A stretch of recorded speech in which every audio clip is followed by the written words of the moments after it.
What is up, Nerdbender fans? This is Duo Dreamer, and we are here for the Nerdbender podcast. And alongside with me, we have a returning Richard Korra Kenobi. What's up, Rich? Hey everyone, I'm the black-haired Richard Korra Kenobi, and it's good to be back. Did anyone miss me? 2 months of being out, and I know some people miss me. I missed No, you. we had Jaru. We were fine. Okay, fine then. Good to know that hasn't changed, asshole. But Also, you yeah, look really emo with like what you got going on here. it's just so dark, dude. no, I brooding. am not emo. He's brooding. Yes, exactly. It's my brooding thing. All right. But And this anyway, is the new me. Stick to it. okay. Yeah, I'm only wearing half of my outfit. I have a leather duster jacket, but that damn thing is hot, so I'm just wearing my regular jacket with the hood. Yes. Yeah, so And- yeah, but it's good to be back, and thanks a lot to Jaru for filling in for me, and I'm excited to be back. Awesome. And of course, we have your only mate. What's up, your only mate? Hola, mi amigos. Me llamo your only mate.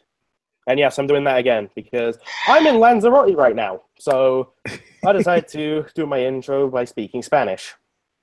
Interesting. Uh-huh. By And the way, I leave Lanzarote tomorrow. Yay. Yay. I don't need to go out and live up like the last day of my holiday. I'm going to sit here in my room and talk to people over the internet. That's the best way to do it. Yes. And I know you guys noticed that SpectralStar and Freelancer Amber are not here. They couldn't make it today. But we do have a special guest. And this is not just a special guest. This is a brother. The brother of Richard Korra Kenobi, known as Bolt. What's up, Bolt? Hello, everybody. I am the brother of Richard Korra Kenobi. Yeah, it's awesome. It's great to have you here because he's been dying to have you be part of this. And Yes, I'm glad I that have. glad you had the chance to be here. Mhm. Well, anyway, today we're going to be talking about Spider-Man Homecoming, the movie that Mm. came out. Best Spider-Man movie ever. Okay. Yes, yes, Yes. I agree. Might as well I be. agree. I agree. But before we get into that, let's do a quick retrospect of Spider-Man live action movies over the years. Okay, There have been Spider-Man podcast if we didn't. Okay, I can True. What's up? I can shovel here. Okay. The Sam Raimi trilogy. Spider-Man 1, great. Spider-Man 2, fucking amazing. Spider-Man 3, amazing. Spider-Man. No. You're confused. There was no Eh? Spider-Man 3. There was no Spider-Man 3. It just ended. Amazing Spider-Man 1, I liked Amazing it. Spider-Man 2, oh, God, why? Amazing Spider-Man, Spider-Man Homecoming.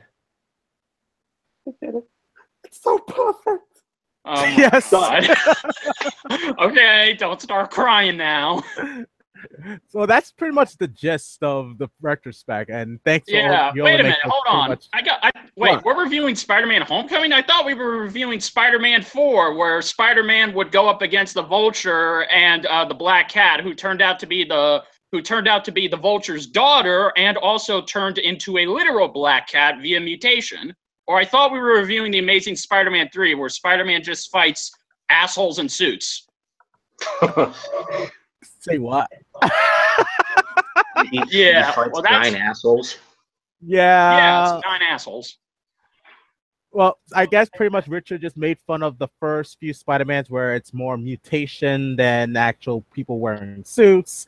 And then you Yeah. have the Amazing Spider-Man series where people are wearing suits and becoming the villains. And then you have, But there's so many of them. there is so many. There were even TV movies of it too back in the day. But anyway, Oh, yes. When I first heard about Spider-Man Homecoming, I didn't know what to think because I was actually so into the Amazing Spider-Man movies.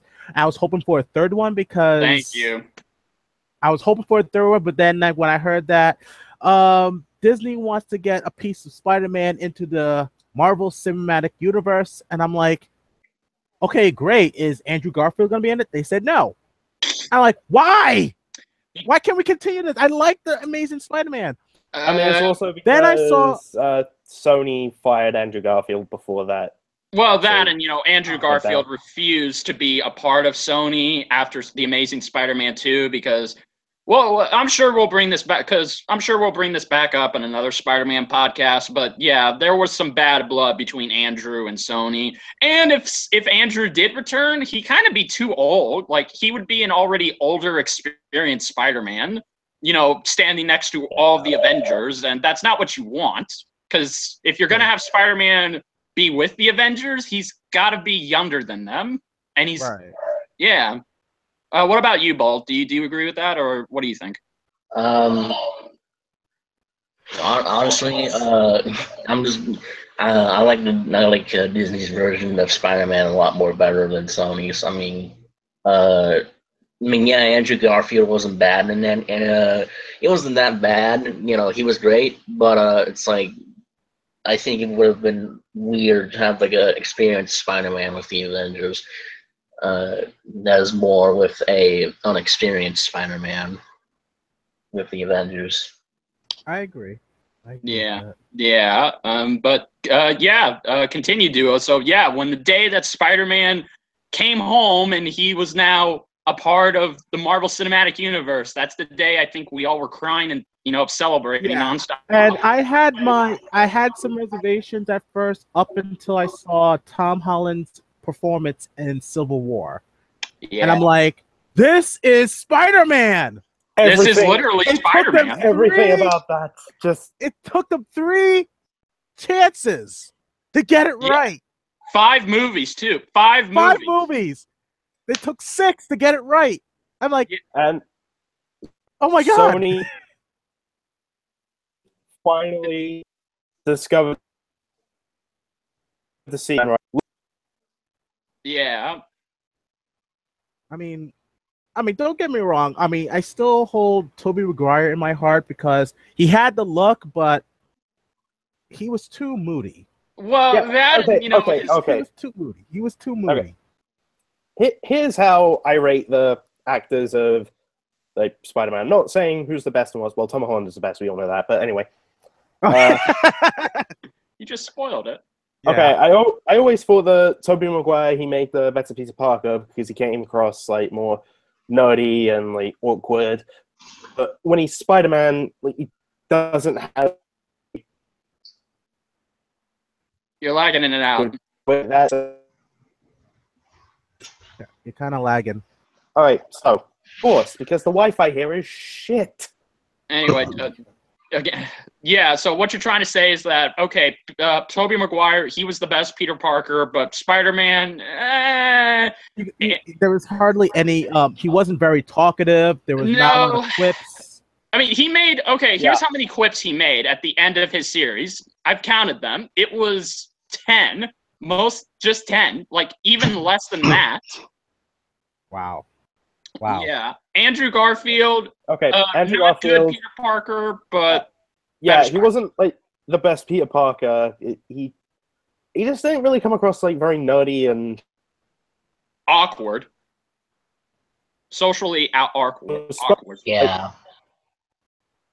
Yeah, like he was a great Spider-Man. Like, yeah, hands down. Complete smart ass, obviously. So yeah, he had that going for him. But Tom Holland. Let's get to our Lord and Savior, Tom Holland. To end on Garfield, all I got to say is, like, look, I love the guy as Spider-Man because, again, he came off as a genuine Spider-Man. It's like, oh, my God, this is the Spider-Man I wanted. So it was kind of, but, yeah, again, his Peter Parker wasn't good. But, yeah, back to Tom Holland. When they casted him, I was like, okay, he looks like Peter Parker. Even in interviews, I watched some of his interviews before Civil War, and I was just like, okay, he's shy, he's awkward, so he's got he really is like the live Peter Parker. So he's got that down, but it was Spider-Man that we were all waiting for. And, like I said, in 15 minutes as Peter Parker and Spider-Man, it's just amazing. Right. Yeah. It's almost like Tobey Maguire and Andrew Garfield had a baby and they gave birth to Tom Holland. That might as That's well a be weird because image. well, It- I mean, because Tom pretty Holland much does kind of look similar to Tobey Maguire. Well, the reason why I say that is that Tobey Maguire was a good Peter Parker. Andrew Garfield was a good Spider-Man. Yeah, and Mix them I know together, what you mean. you get And- Tom Holland. You know? yeah, Yeah, you get the I best know of that's what you were going with. Well, he also said that he performances and made it his own.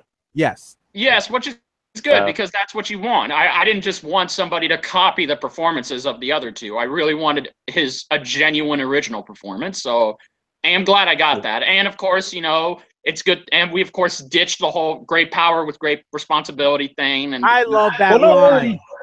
not really Yeah. ditched it. It's still like no, but they hinted just at. don't say. No, it's still there, but they just don't say it. it's like well, They didn't say we it knew enough. right away that Marvel weren't doing his origin story again. No, because what is there to tell? And you know, we'll get to this. But DC. Wow. yeah, We saw Batman's parents die how many times? We get it. Yeah, okay. So DC shots fired. Hoping Justice League's good, but we'll get to that. But we'll get to that another time. Yes. Yes. But yeah, it's like Duo. It's like Duo and Nate said, and even my brother. It's just like okay. When I saw his performance, I was like, okay, I'm excited. And then when they announced, yeah, we're gonna do our own Spider-Man movie, I'm like, okay, what's it gonna be called? And we've had just Spider-Man, which, in my opinion, I think should have just been called. I mean, because I don't know what what Tobey Maguire's Spider-Man series can be called. Like maybe sensational. I don't want to call him spectacular because Sam Raimi. Sam Raimi's Spider-Man. Fair enough. Yeah. Fair enough. We had the Amazing that. Spider-Man, and okay, and what's the new title for this one going to be? It's just Spider-Man: Homecoming, which is kind of symbolic in a way because. Or Spider-Man MCU. Well, yeah, and Spider-Man MCU. yeah, which I'm happy with that title. That's my favorite Spider-Man title because again, it's symbolic of his personal life, and it's also symbolic because he's literally home where he Yep. belongs. Yes. And not with Sony. Remember Well, Sony when- helped out, but Yeah, but Marvel were the ones doing everything behind the scenes. Sony just helped out and distribute the movie. right. Yeah, I remember like when we got the news that was actually happening, that Spider-Man was going to be in the MCU. So many people made videos with the song "I'm Coming Home." With clips of exactly. Spider-Man and shots where he's edited in with the Avengers. Yeah, and again, so with all that being said, let's just talk about the movie because we've all seen it, but my brother here has a funny story to tell about his experience seeing it in the theaters. All right, let's hear what Bolt has to say. What was your experience like? Well, my experience at Oh, the that's on you, theater, Bolt. No pressure. I was seeing the movie alone because Richard always saw it, and I was at the movie theater and watching it. And I was at a particular scene that was almost near the end, and for some reason the movie theater just decided to stop. It paused the movie, and like everyone had to go outside. Everyone had to leave the building. And instead of me just, waiting to go back in, I decided to just go back home, because, yeah, Wow. because I think I knew it was going to be probably a long time, and I was standing in the heat, so it was more or less the best for me to go home instead of sitting in the heat waiting for the movie to, waiting for people to go back inside and restart the movie. Yeah, because that's exactly what they would have had to do. Just restart the damn movie. No, they would have started it and at the point that stopped, but it's I was genuinely pissed that that happened. Wow. Yeah. I don't blame you. Yeah, so that was, but my brother did see most of it. It's just he didn't see the ending, but he's okay if we spoil it for him. Okay. Oh yeah, we Yeah. should probably mention that. If anyone watching hasn't seen Spider-Man Homecoming yet, well, if not, what's wrong with you? Well, I mean, you can watch it There on is going to be YouTube. spoilers.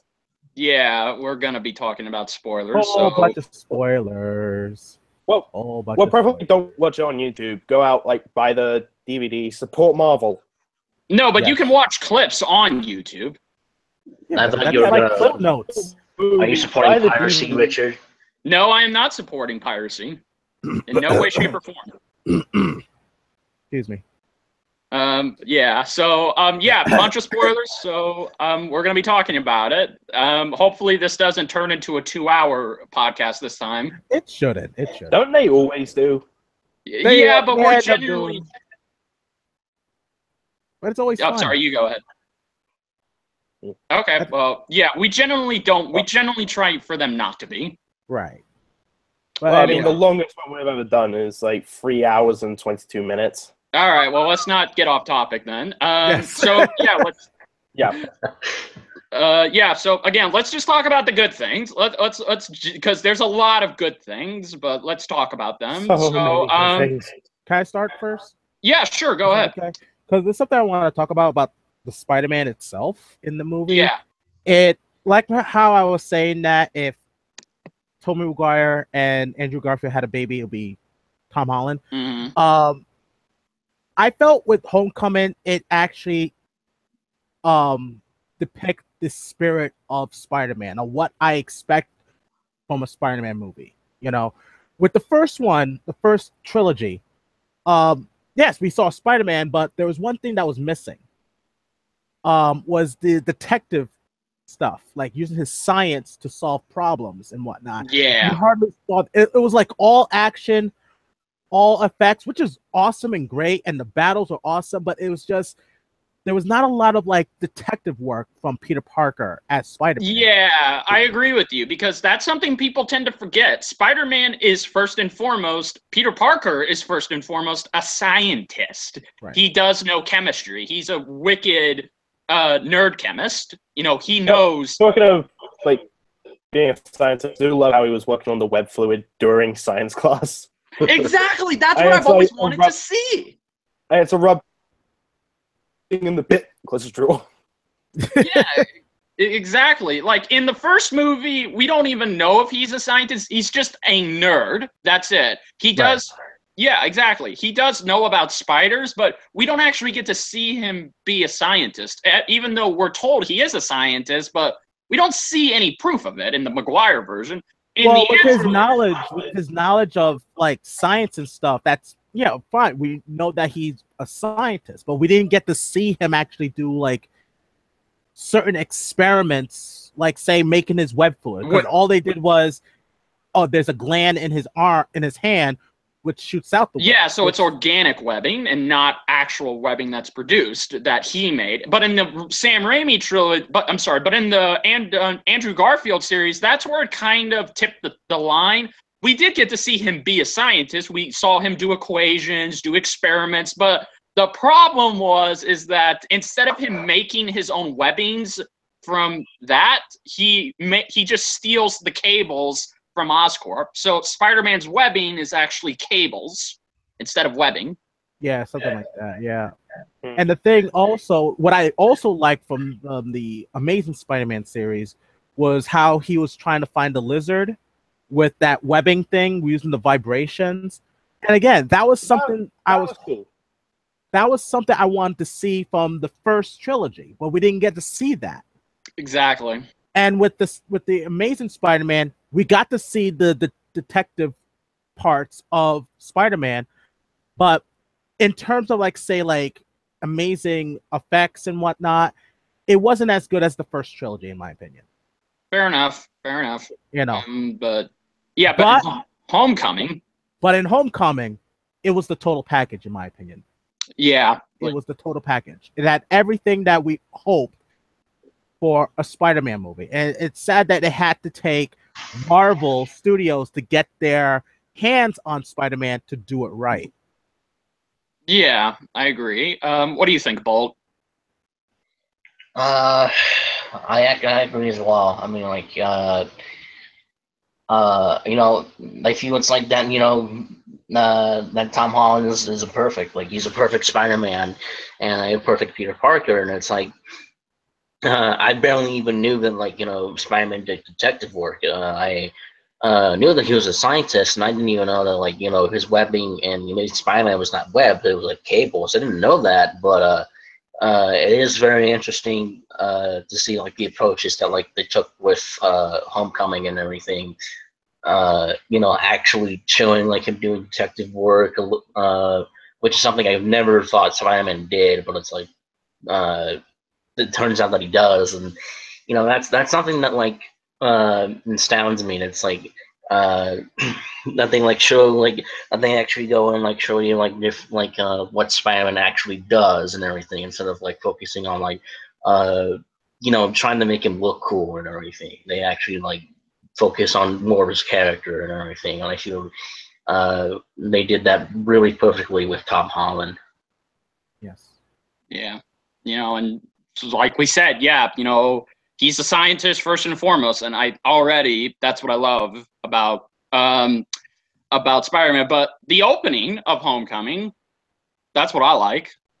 If anybody remembers the opening, Wasn't it they showed parts from what is it called? The I'm doing this. Age of Ultron? Civil War. Yeah, No. we're like, he pretty much. Well, before that, we see the Vulture, the main villain. We see his backstory on why he becomes Oh yeah. And speaking of the Vulture, who's playing the Vulture? Michael Keaton. God. Also known as Batman.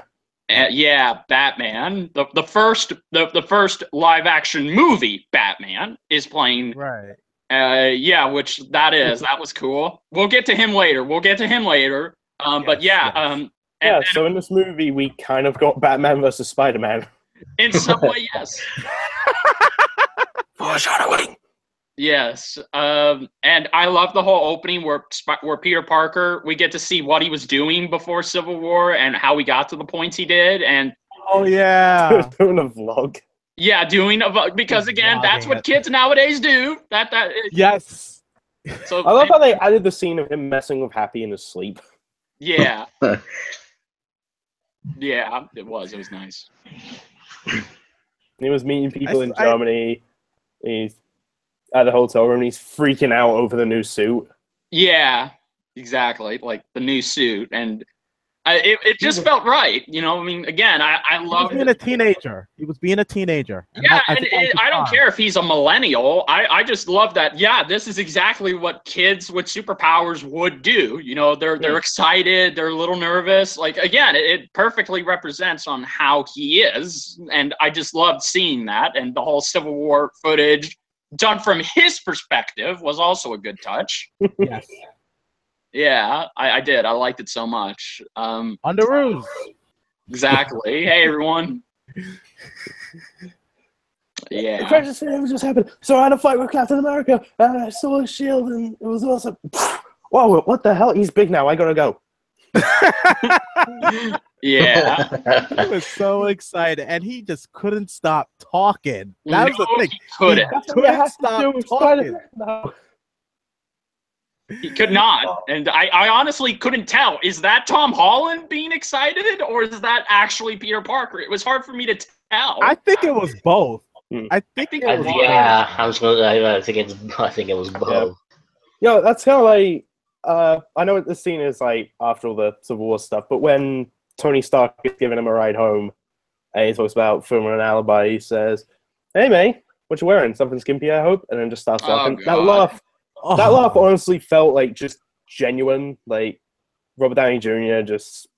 Well, yeah, because Robert Downey Jr. improvises. He's a master improviser. He is a master improviser. Yeah, that's why that laugh felt so genuine, like, to me, and I love Tom Holland's reaction to that. Like, the fuck, why?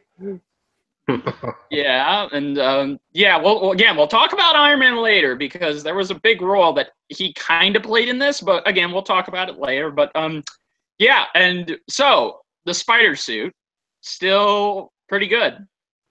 Yep. Yes, I love the spider. I love the design of the spider suit, and I know some people were kind of irked about how the eyes were, how it's like going in and out and stuff.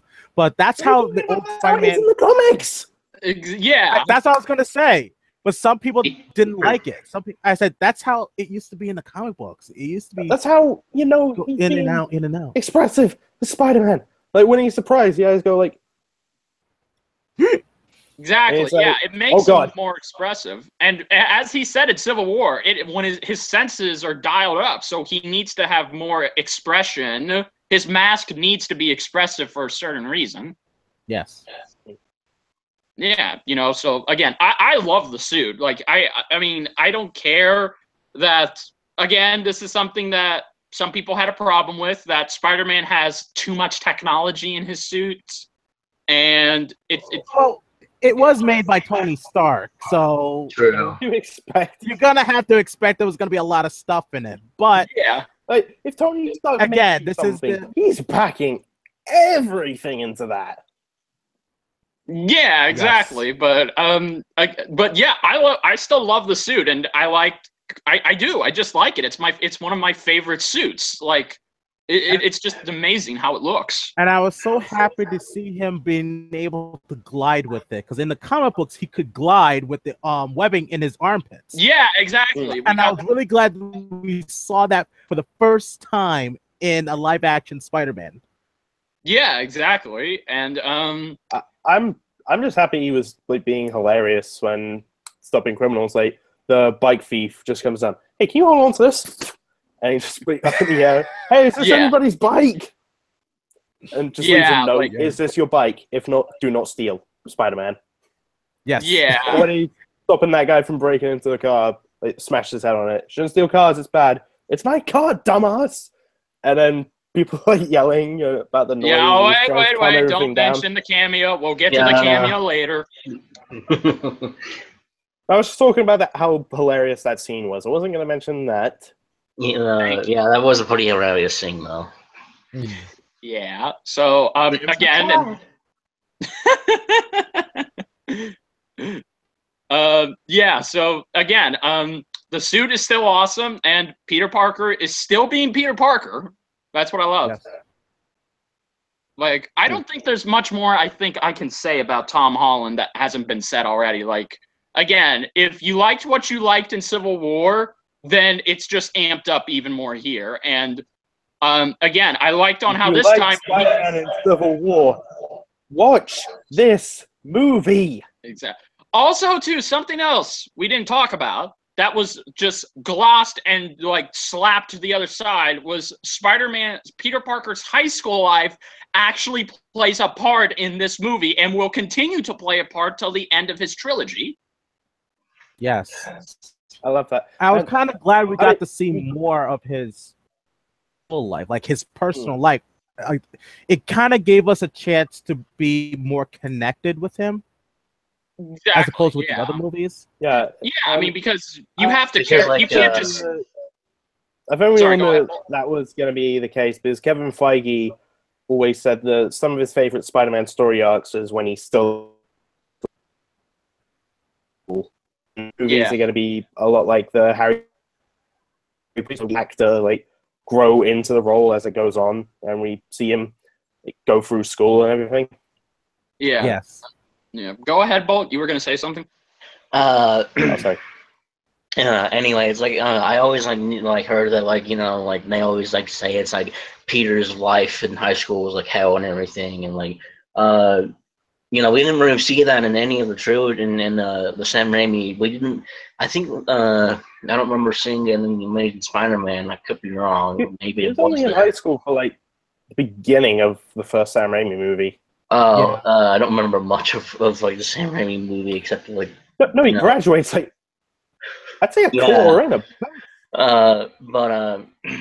a. That is like how like, he gives us more insight to like how like high school was like really like mean to him, like how high school was like really like hell for him and everything. And, like, we're like seeing like we're basically like seeing like his life through his eyes and everything, and I like that. Yes. Yeah, I agree. And you know, I mean, I hated Well, how that it was just some glossed volume over. spike. What was that? Sorry, I had some volume spike when Richard was talking. Oh, okay. Well, it goes Shumlate here and then back. Oh, well, that's weird. But yeah, you know, I mean, yeah, it's good to see he'll be in high school for the remainder of the trilogy. Yes. And Yeah, Avengers. so let's talk about his supporting characters, because we pretty much said all we can about Spider-Man. We all loved him, and there's a lot of there was just a lot of great things about him that we all loved. And honestly, you know, I can't wait to see more of him. You know, by the end, I just feel like, and also too, we'll get to this, but I do like on how the end he actually learned a lesson and he became more responsible. Yes. Yep. Which is something we never got because in the Sam Raimi trilogy, it was always said over and over and over and over again. Great power comes with responsibility. But it never really took that into account because you know he never fully learned it. And like he always acted the same in like the next movie. You know, like, he didn't change at all. Exactly. Yeah. And I do believe that. And the Sam and the Andrew Garfield, he did kind of, but not fully. But in this, it's just like, no, by the end of this, Spider-Man does go through an arc. Like, kind of not keeping the promise he made to a guy on his deathbed. Yeah, but hey. I promise I won't date your daughter and make sure she stays safe. Would you continues to date her? Would you keep your hands away from a girl like that? Honestly. No. Honestly. I would not keep knowing that she has feelings for you. No. I'm just saying. Maybe answer the question. Answer the question, mate. Would you keep your hands off of Emma Stone if she? If... It's a weird situation. Yes, he can't say it, but I know through that face he wouldn't. I'm sorry. I as much as I say I respect the father, I was like, but your daughter's hot. I can't. And again, okay, he's the one who said it, not me. And again, don't make promises you can't keep. Yeah, but those are the best kinds. I never understood that line, really. I don't know. Fuck. I don't know. But yeah, again, by the end of this, I think because of the forbidden fruit kind of thing, you know. Yeah. Again, but by the end of this, that was a dumb line anyway. So. Yeah, but let's talk about the supporting characters. First of all, let's talk about the best friend Peter Parker has ever had in this goddamn. Yes, good old Ned. We had Harry Osborn twice. We had Harry Osborn twice. We never got to see another best friend to Peter Parker. I love Ned. I'm so happy. Have we ever heard of Ned from the comic books before? He's kind of Ned is kind of an inspirational character based off of Gak from Ultimate Spider-Man. Who Gak is exactly like Ned, but the difference between Gak and Ned, Gak is Miles Morales' best friend, while Ned is okay. Yeah. Which that's the second Ultimate Spider-Man reference. Because he does get name dropped, and Ned is kind of like Gak. Oh, I see. Yeah, so I love Ned. I really do. So many lines with Ned, constantly asking Peter about what can you do? So do you lay eggs? Do you lay eggs? Where does it come from? Can you spit venom? Dude, if someone has powers of a spider, you will have to ask questions like that. Like, do you lay eggs? Do you shoot weapon from your ass or something? I know. That's Batman, though. Oh, hold on. I have to reference this from the Death Battle Batman vs. Spider-Man. Spider-Man, crap some web like a spider can. You just have the fart sound of webbing. I also liked on how he asked, what happened to the spider? It's dead. So, yeah, and I also liked on how, can I be your guy in the chair? What? Your guy in the chair? Even when he's... What are you doing as a dancer? Oh, I'm looking at porn. Oh, God. Like, the weird thing is, I had a feeling he was going to say porn at that line. I Yeah. don't know why, but that happened, and I couldn't stop laughing. I also like the whole Lego Death Star bit. Again, because we got to make some Star Wars reference here, and I like... Yeah, it's like, like, hey, remember, we're Disney, we own it. Yeah. Mhm. Yeah, exactly. Ned was awesome. Again, I liked the actor, and I liked his chemistry with Peter. Mhm. Yeah, and there's even that scene where he finds out that Peter's Spider-Man. Peter's just like sneaking into his room, really quietly crawling on the ceiling, closing his door, slowly gets down, turns around, Ned's right there and drops a Lego Death Star. I know. Like, I'm gonna be honest. Like, seriously, like, why are you coming into the house just like that? I mean, like, Well, because his bag was stolen. What is he gonna do? I Yeah, mean, come on. Yeah, his bag of clothes was stolen, so he's got no choice but to, claw in like that and, hope to God that May doesn't see him. Yeah, but at least he was trying to sneak in. Hmm. I wish we could have seen a deleted scene of Ned's point of view. Like, what if Ned is he hears the window, he doesn't say anything, and he looks up and he sees Peter? Like, that would have been funny to see his expression to Peter climbing on the ceiling. He'd probably be horrified. Yeah. Mm-hmm. Yeah, but I loved Ned. I really did. Yes. And then there's also Mary Jane. I mean, no, not Mary Jane. MJ. Michelle Jones. Yeah. Yeah. It's been confirmed that isn't Mary Jane. Okay? Even though it has been confirmed, people still call her or assume that's Mary Jane, or we're going to be introduced to her at some point. No, I don't think that's going to happen. No, I don't either. I mean, I'd be alright with them trying to give Mary Jane another go. I mean, let's be honest. Yeah, it'd be nice, but come on. I mean, we had Kirsten Dunst for 3 damn movies, and we were going to have her for a 4th one. At this point, I don't think there's any point in doing Mary Jane justice in the movies because I just don't think so. Maybe a reference, but that's when I think it's just gonna be it. Yeah, maybe a reference would be alright. Yeah, I mean, I guess maybe the same could be said for Gwen. Well, I mean, that girl, the blonde or girl, at least a cameo. Yeah, well, So they don't want to repeat. They don't want to repeat the same thing Sony has done. Yeah. No, I'm just saying, have a cameo. So okay, they do exist. We're referencing the character, but we don't have to see Peter try and make a relationship work with specifically Gwen Stacy and Mary Jane. Yeah, I mean, he had other relationships with, other women. A lot, actually. Yes, a very lot. We did get to see Betty Ross. She was in here. Yes. But she was blonde, and she goes to the same school Peter does. So that's nice, I guess. I didn't mind Michelle. I didn't mind her. I mean, she was pretty funny. I thought it was funny. She was definitely funny. I know a lot of people were pissed that Zendaya was cast to play this role when it's not Mary Jane, it's an original character. But yeah, I liked her. What do you thought about Peter Parker's love interest in the movie, Liz? Liz Allen. Well, Liz Allen is this is quite weird because Liz Allen is actually from the Spectacular Spider-Man cartoon.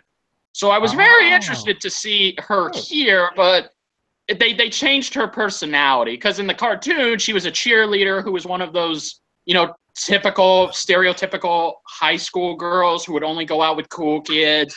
She was kind of bratty. She did become Peter's girlfriend, but he ditched her to go for Gwen. So, Of course. I liked her. I mean, in here she was okay. But I felt we didn't get to see more chemistry with her and Peter. Yeah. Except for that big, huge surprise at the end, which we'll get to it soon. Yes. I mean, she's better. If I had to rate her, talking about that. Yeah, she's better. Liz is better than Mary Jane, but she's not as good as Gwen Stacy. Because I just feel like I don't know, something in there didn't connect with me. But she was good. You know, she was a good love interest, and yeah, I mean, that's all I can say about her. There's really nothing else much to say about her. No, to me, like, she's just the damsel in distress of, you know, Peter has to save, essentially, and like that's, you know, like this kind of forbidden relationship because, like, turns out like, oh, like, you know, she's the daughter of like the villain, you know, that cliche, and it's like, what do I do? Exactly. Yeah. You know, I mean, she had no other significant thing. She had no other significant role than just to be a love interest for Peter. I really can't say anything much. I can't say anything about her other than that. Right. Yeah. And how about Flash Thompson in the movie? Okay, I like Flash Thompson. What an asshole! Well, see, that's the thing. In the old movies, I know, but in the old movies, he was just the stereotypical bully. He was just a bully, but stereotypical Billy. His name is Billy. Okay, when you Flash Billy Thompson. Billy, you mean Billy from Billy and Mandy. Oh God! Instead of like, you know, Flash Thompson is Billy from Billy and Mandy. Might as well be. Well, okay. What I liked about him here is that Flash Thompson is actually smart. He's actually, because the original Flash Thompson, he was dumb as a bag of bricks. So how the hell did he graduate from high school? Sports scholarship. I don't know. Yeah, but in here, he's actually... I know that's the thing in America. You can just excel at sports and get a scholarship in college and whatnot. Yeah, but in here, he's actually on a decathlon team, and I like that. I like how he's smart. You know, he's not as smart as Peter, but he has some pretty decent knowledge. Then how else did he get on that decathlon team? Well, it doesn't have to be as smart as Peter Parker to get on a decathlon No, you don't have to be smart as Peter Parker to get on any team. Yeah, but he's certainly not the smartest one there. If you can read and write, you can get in. Yeah, like when they're practicing on the bus and they're doing test questions, the answer's fun. The other kid just goes, ding, that's wrong, it's this. I guess, yeah, but I liked Flash Thompson, and I liked on how he's not doing the stereotypical bullying. He is bullying Peter, but it's more scaled back. Right. And there was a. I was gonna say, Flash, penis Parker. How fucking original. But there was a very interesting look to him, which we'll get to it later on, because there was something I want to talk about. Sure. To be clear, I'm not bashing the writing of the movie. I'm just... Well, this movie did have 6 writers. Yeah, the writing was great and all that. It's just... I don't know, something I would say if someone called me, like, that sort of name. Like, oh, how fucking original. Well, I mean... It does. Well, he does have 2 P's in his name, so maybe that's why they call him Pecker Parker or Pecker Parker.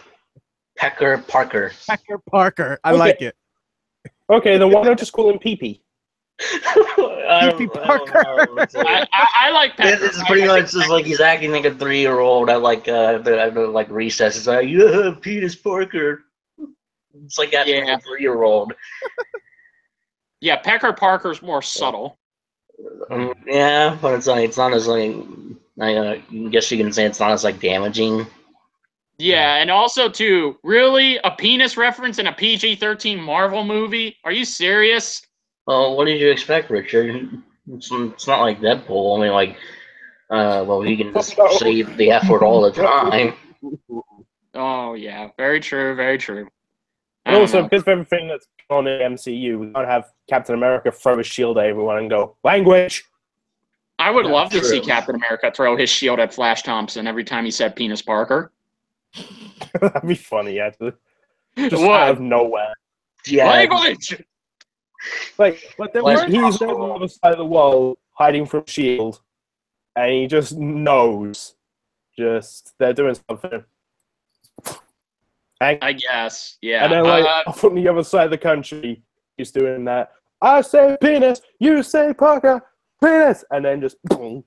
Language. It hits him in the head, and they're like, "The fuck." Yeah. Anyway, how about Happy? Happy. It's good to see him again. I liked on how because we haven't seen him since Iron Man 2. Wait, he was in Iron Man. Oh yeah, he was since Iron Man 3. Oh yeah, but he was it was nice to see him again. It was nice to see twice in that movie as well. Yeah, I know. So it was nice to see Jon Favreau return as Happy again. I enjoyed it. I think he was better used here than he ever has been in the previous Iron Man movies. Oh yeah.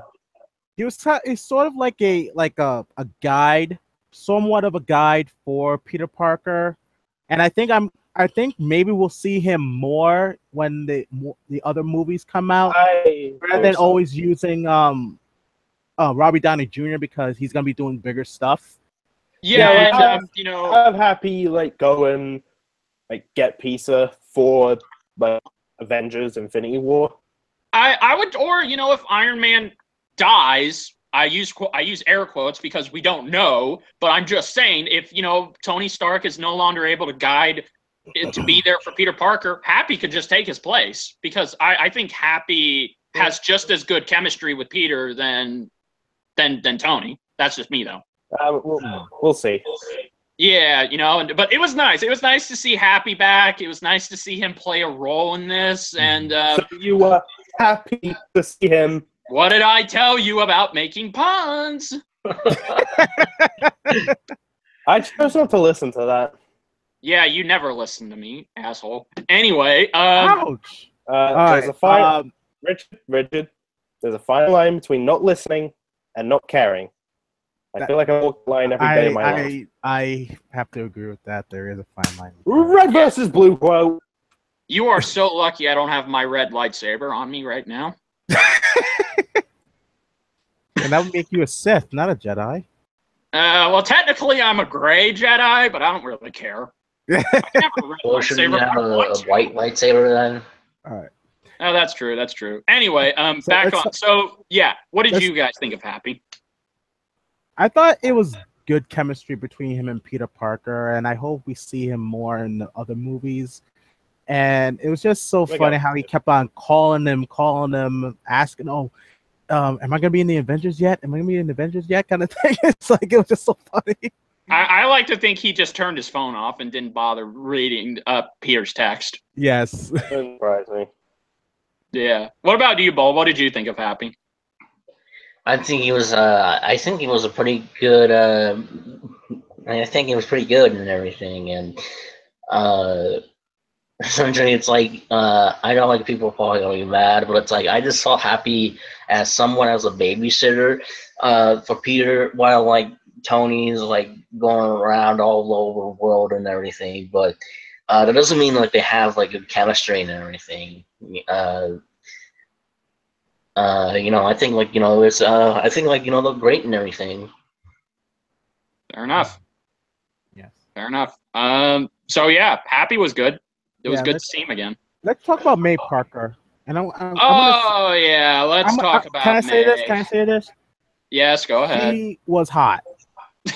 She was hot. I mean, that's the hottest May Parker I have ever seen in Spider-Man. I'm sorry. Yeah, I mean, I know she was in her 50s doing this movie, but I don't mind cougars. All right, I don't mind cougars. Oh, thank God! It's just four of us here today, and that's all I gotta say. I would say about that. I really do. I really do. But yeah. What do you have to say about what they're doing with May in this series? Go ahead. And this is something that always irked me in like the other movie series. I mean, you go, but Gesundheit. That actually, without saying, she knows he's Spider-Man. Spoiler. They're doing that route because it's been, spoiler, of course, but yeah, it's been hinted at in all the Sam Raimi movies. Like, I mean, yeah, it's pretty. It seems like she knows he's Spider-Man, right? He didn't even try and disguise his voice whenever he rescued her in the second one. How could she not have recognized him? He never does that ever. Yeah, exactly. He's terrible at disguising his voice. In the Sam Raimi one, she also kind of. I'm sorry. In the Mark Webb one, she also kind of knew. By the end of the second one, she kind of. It's like there's even this scene where she flat out says, "You know, everyone has something that they don't tell people that they love." And just looks at him like, you know, I know you have something to say.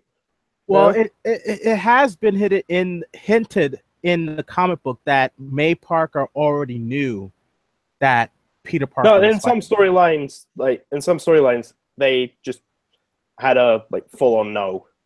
And yeah, they did. They literally did at this point. He was worried about the only reason he kept that secret from her is because he didn't want her to worry about him because then she's in her old age, for God's sakes, and he just didn't want her to. What she had to go through with Ben. Yeah. Well, would you really put something like that on the? Well, I mean, by the end, she's okay with it. She's able to accept it, you know. And honestly, and I can't tell you how many times. I thought you meant this movie, but no, because in the comics, do you know how many times she's keeled over and almost died? So it's just like. I way too much to count on one finger. I mean, one hand. Very much hard. Yeah. Thank you. Summed it up perfectly for me. Thank you, Bolt. That's true. It's hard for me to count on one finger. So. Yeah. Okay. But she was good in this. Like that's the thing. Yeah. I liked. I can't remember the actress's name. Was it Teresa Moraine? I can't remember. Damn it. All I know is that she was from My Cousin Vinny. That's all I know. Oh, really? She was Marissa Tomei. Thank you. And an Academy Award winner too. Oscar winner too. Oh wow, that's right. Hang on. What? I got something. What? You could say her name was Marissa Tomei. You're stretching it, man. Leave it to Yang. You're not Yang. I have been called Yang before in comments, but that was during the Grim Eclipse I did with Max and Rose. I'm so glad we're not live streaming this. I'm so glad we're not live streaming this. Oh, if we were live streaming this, I'd be looking in the chat for puns because everyone makes them to duo. It's hilarious. Yeah. But yeah, May was good. I liked May. And I was gonna say I love that scene where he has on. Okay, spoiler alert, Bolt. He has on the suit, takes his mask off, and he's in his room. He thinks by himself. Camera pans, and there's May watching him. Didn't she say what the and then what the fuck? End of the movie. Oh boy. Yeah, she was good. Again, she was good. So odd when that happened. I know. Well, we can't have an F-bomb in the Marvel Cinematic Universe, so kind of expected. No. Yes. Honestly, even if they get Deadpool back and they put him in Avengers, he's not really going to be able to say it, is he? I think the most Disney will probably do is probably have Miramax do it, because I think Miramax is part of Disney, but you mostly see rated R movies through Miramax. That's true. Well, actually, one idea I heard, if they get Deadpool back and have him in Avengers, and they have a one swear rule in these movies, have someone else say it, and then Deadpool gets really mad and references the one swear in the movie deal, and everyone's just like, "Wait, what? What's he on about?" I know, that'd be funny, but anyway. I could see it now. Him saying that. Oh yeah, I forgot. I'm not in 20th Century Fox anymore. Yeah. We'll see what happens on that end, but yeah, May was good. To overall say it, May was good. I liked her hands down. I liked her better than the other May Parkers. I mean, the May Parker in the Sam Raimi trilogy. Would you say the May was amazing? Wow, dude! Really? If I could force truth you right now, I would. Really, man? Damn, man. Anyway, May. She was better than I mean, Sally Field was okay as May in the Amazing series, but I did grow. But the original from the Sam Raimi one, she holds a special place in my heart. Yes. It reminds with the one in the Sam Raimi remind me of of course, Aunt May from the comic book and Aunt May from the 90s cartoon on Fox. Yeah, definitely. But have you noticed that every new Spider-Man movie, May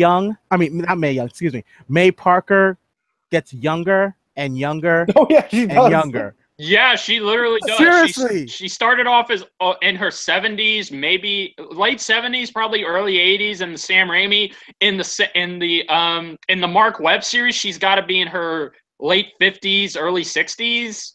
You know, I don't know how old. Like early 50s, late 40s, something like that. Yeah, I don't know how old Sally Field is. I don't know. She could. And now in this, she's in her early 50s. Like seriously, it's like I'm wondering if they have a new Spider-Man movie, if she's gonna be in her 20s or something like that. They might as well. I mean, hell, the next reboot could have Peter Parker be Spider Baby, and Aunt May is in her 20s. Just having a baby swinging around New York.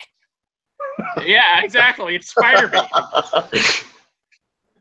And then maybe the next reboot, Peter Parker's still a sperm, and Aunt May is or a fetus. Oh, no. Oh, God. You took it too far, Richard. Spider fetus.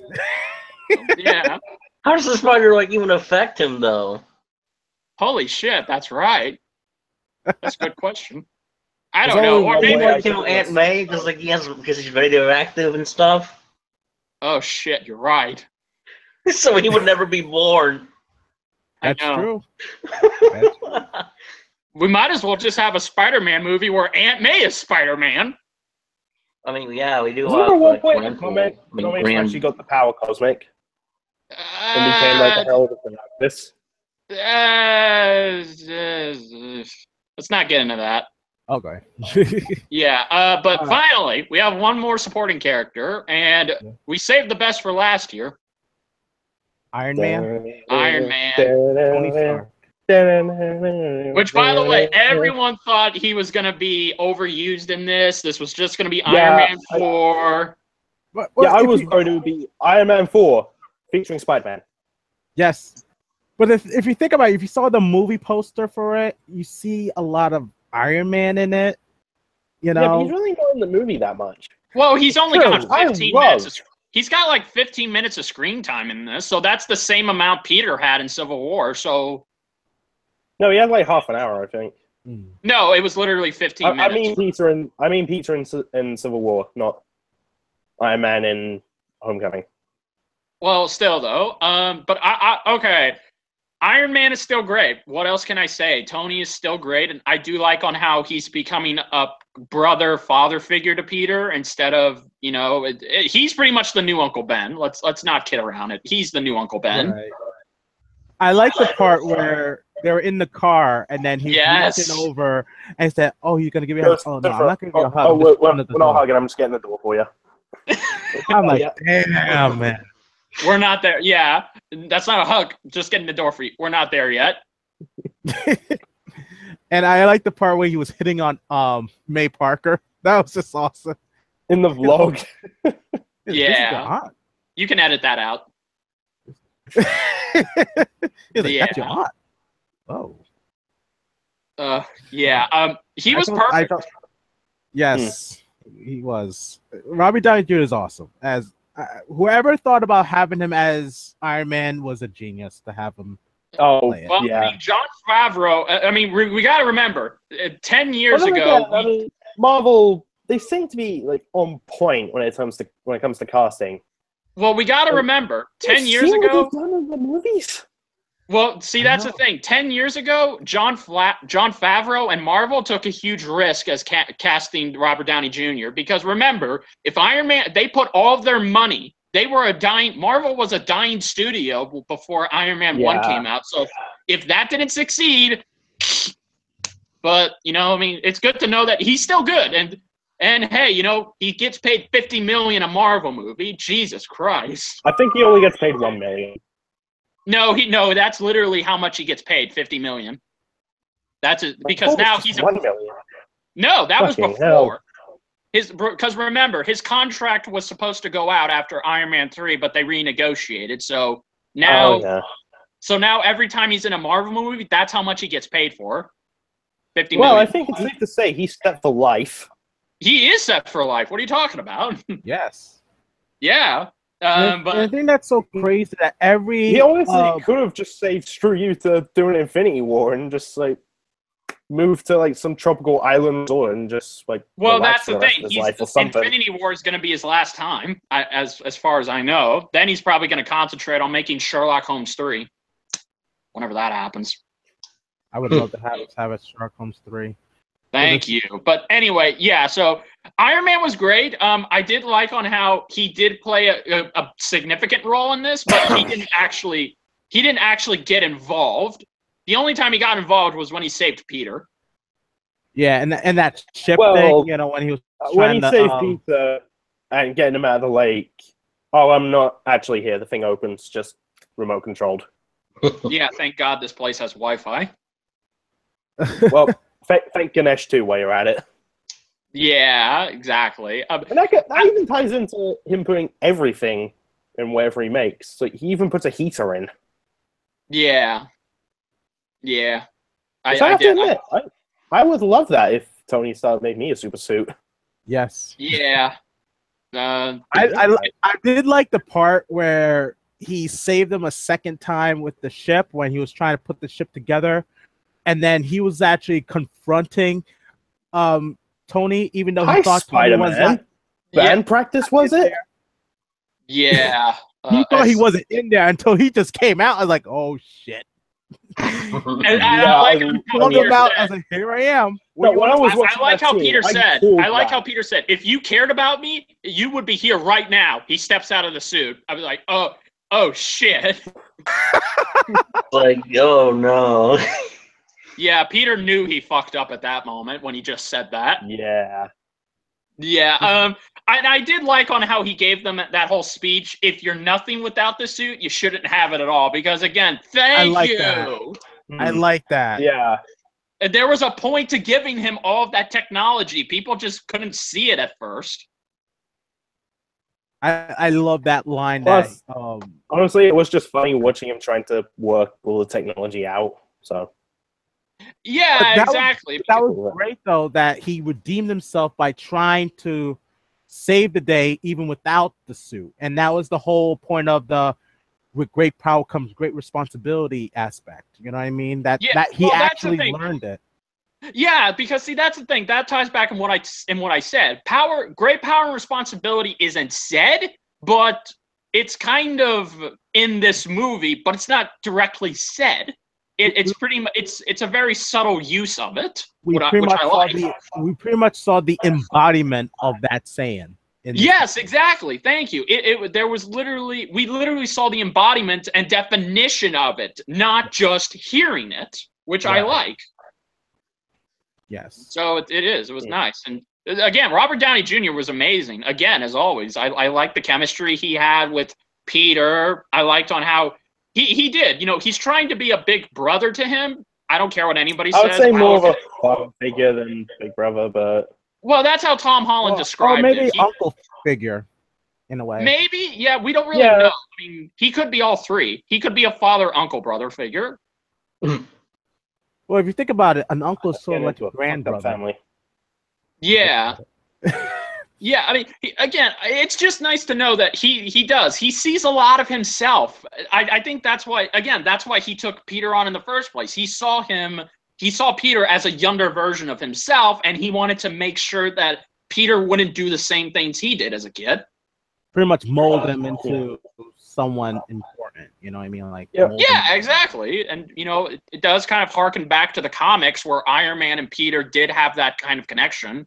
Yes. Yeah, that reminds me of something I heard was a thing in the comics.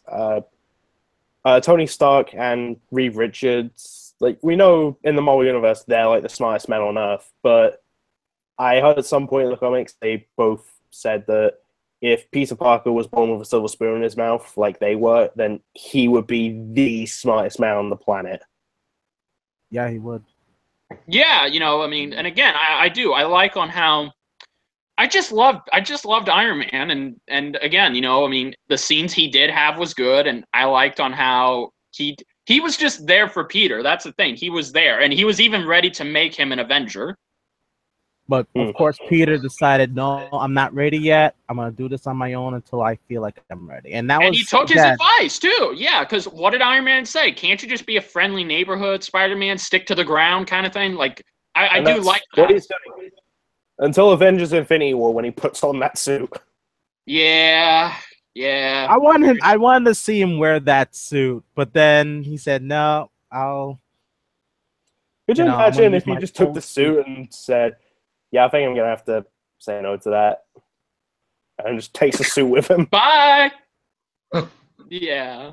Also, too, there was something else that finally got... Because we're going to talk about this later, because this movie... Richard, I cannot see you at all. I'm sorry. Anyway, this movie straight up bucks with the timeline, but we do get some nice ending to the ending with Iron Man and Pepper Potts. Spoilers. Yep. Oh yeah. They're engaged. Yeah, and Happy's been carrying that ring since 2008, which that doesn't make any sense. Shouldn't he have been carrying that ring since 2010 or 13? I don't know. Well, that's the thing. Did you guys know that this movie takes place in 2018 and not 2017? I did not know that. Whoa, that's weird. Because there was a huge timeline problem. Has Marvel ever said these movies take place like the same year they come out? They do actually. This is why certain movies don't say a year, so we don't have to make a connection thinking that, oh, we're gonna get this in this year, this and that year. That's why with Back to the Future, they promised us hoverboards. They promised us. They lied. They lied to us. And actually, it's past 2015. It's past 2015. I haven't seen a single hoverboard or flying car. Come on. It's not even self-inflation shoes. Actually, talking of like movies not taking place the year they come out, well, Captain America: The First Avenger. Well, no shit. It took place in the 40s. That's okay. Exactly. Yeah, but that's okay. But Spider-Man. Also, I think I heard the Captain Marvel movie is taking place like in the 90s. Yeah, that's correct. Yeah, so people saying that these movies happen the same year they come out can suck on that. Well, yeah, but those are just two examples of it not being true. Right. Yeah, but I'm just saying they're examples.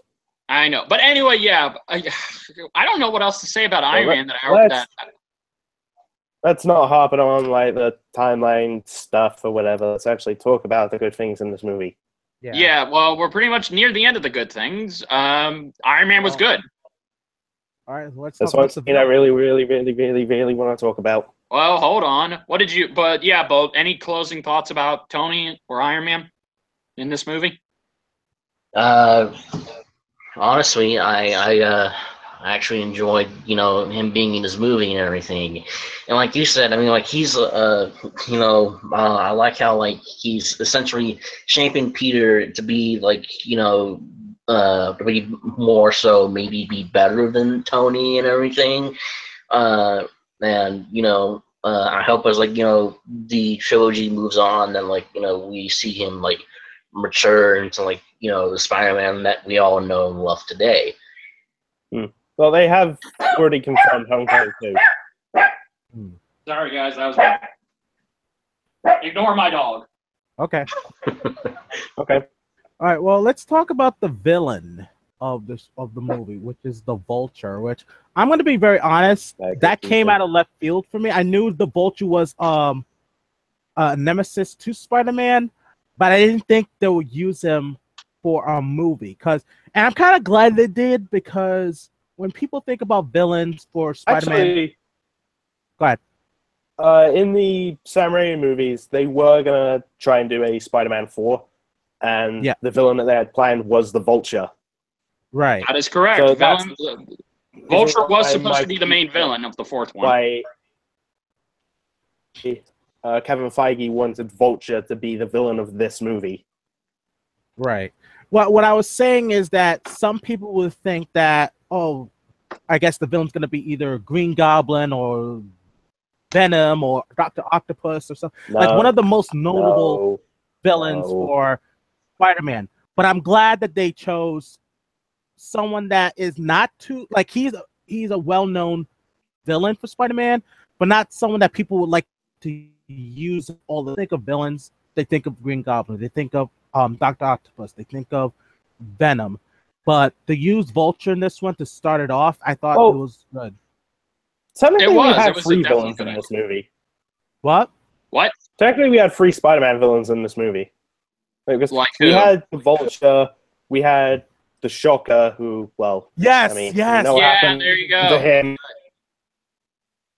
Yeah, Yes, but I forgot it was about the 3 Shocker. villains done right this time because that's always been a Spider-Man tradition. We always have to have 3 villains. And the last villain was Scorpion. Yeah, And but not the Mortal Kombat character, although that would have been weird. But Yes. Spider villain. I think we only know it's the Scorpion because he has that Scorpion stick. it is. It's going to be the Scorpion, who's probably going to be the next villain of Spider-Man Homecoming 2. So I think that's a good idea. But yeah, the Vulture. Holy shit, the Vulture. What a great villain. He felt like a Sam Raimi Spider-Man villain. Yeah. But it was still done right. It was kind of weird for me a little bit because I was more used to the Vulture where he wants to be young again. Like he always wants to be young. But in this one, they took a different approach where he wants to be rich. He wants to have security when it comes to wealth.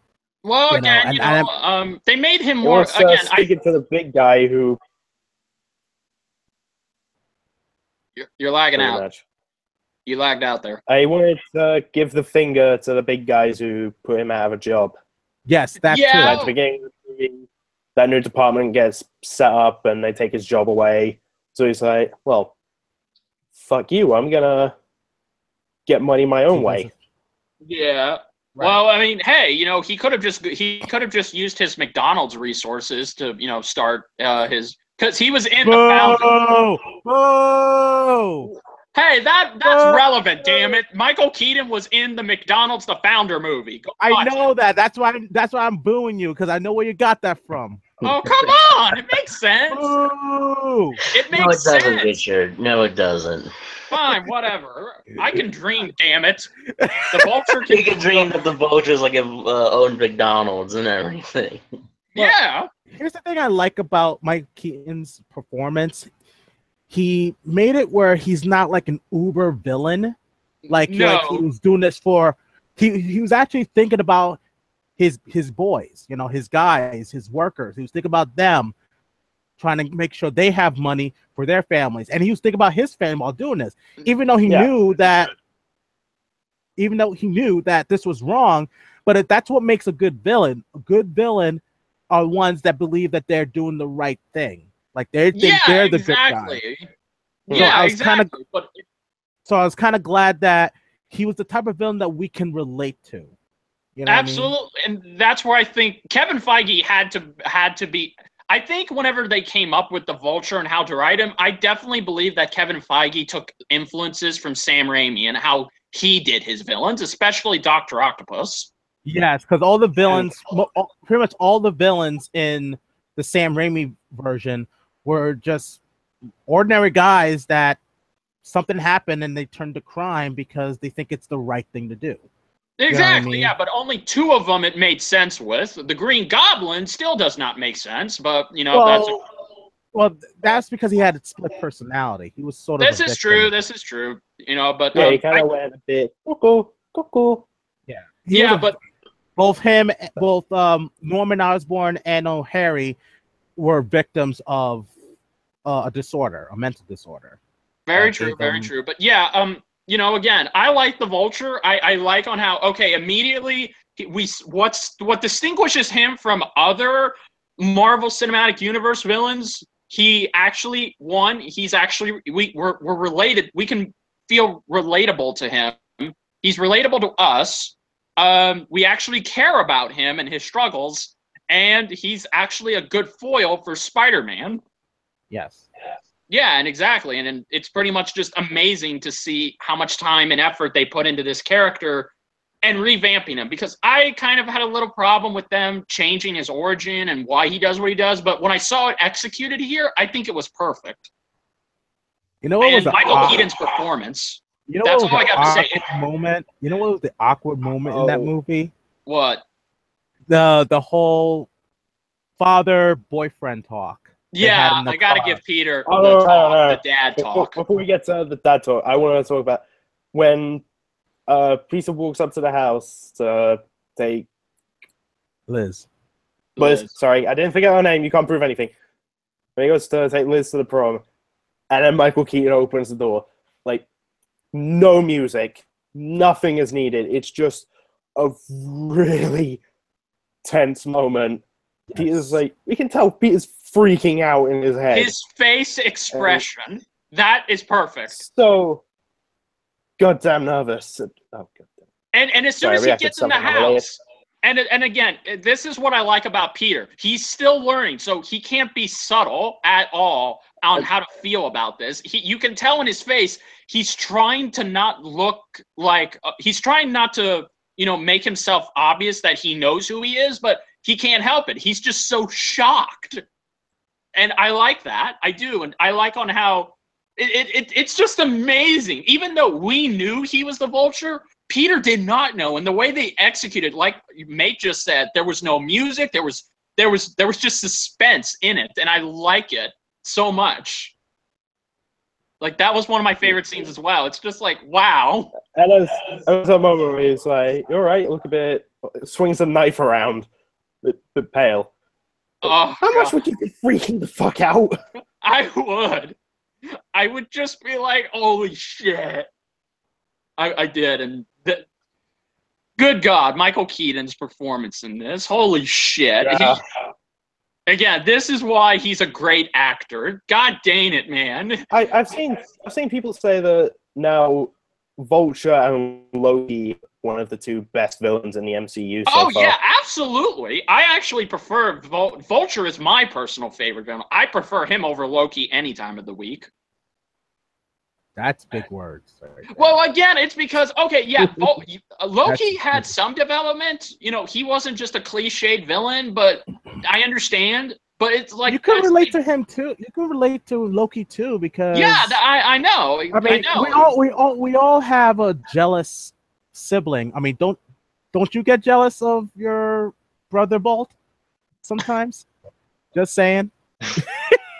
Yeah, you can be honest. It's something that happens. Yeah, so like sometimes we have siblings that are jealous of each other, and they say, "Well, I kind of like Scar and Mufasa." You know what I mean? It's kind of like that. Oh God, I knew you were gonna bring that up. Hey! It's kind of like Scar and Mufasa. Scar wanted to be king, but he couldn't because he's the younger brother. So what do? He tries to kill his older brother. He tries to become king. Then he tries to kill his nephew, but that didn't work. He got in by hyenas. With Loki, it was kind of the same thing. It was pretty much Hamlet. Yeah, it's pretty much Hamlet thing. Yeah, it's pretty much Hamlet. Yeah, but what I like about the Vulture is that he's just a blue collar guy who he gets. Well, actually, actually. No, it's like he's a blue collar guy. He's pretty much the average person who's trying to make money for himself, his crew, his family, and then all of a sudden he gets that taken away from him. And, it is. I find that more relatable because, again, if that were to happen to me, I would definitely go down the way he went. Whoa. So you saying that you would be a criminal? No! I'm just saying. You just said it. You said just fucking admitted it, dude. Dude! I would. Okay, I wouldn't go exactly the way he went. Whatever. I don't know, man. We might have a terrorist on our hands. Oh, for God's sakes. No. Richard, why? Well, he is trying to hide his face. Oh, shut up. Well, yeah. There's barely any light in here. It's dark as hell outside. What do you want from me? Exactly! You're hiding your face!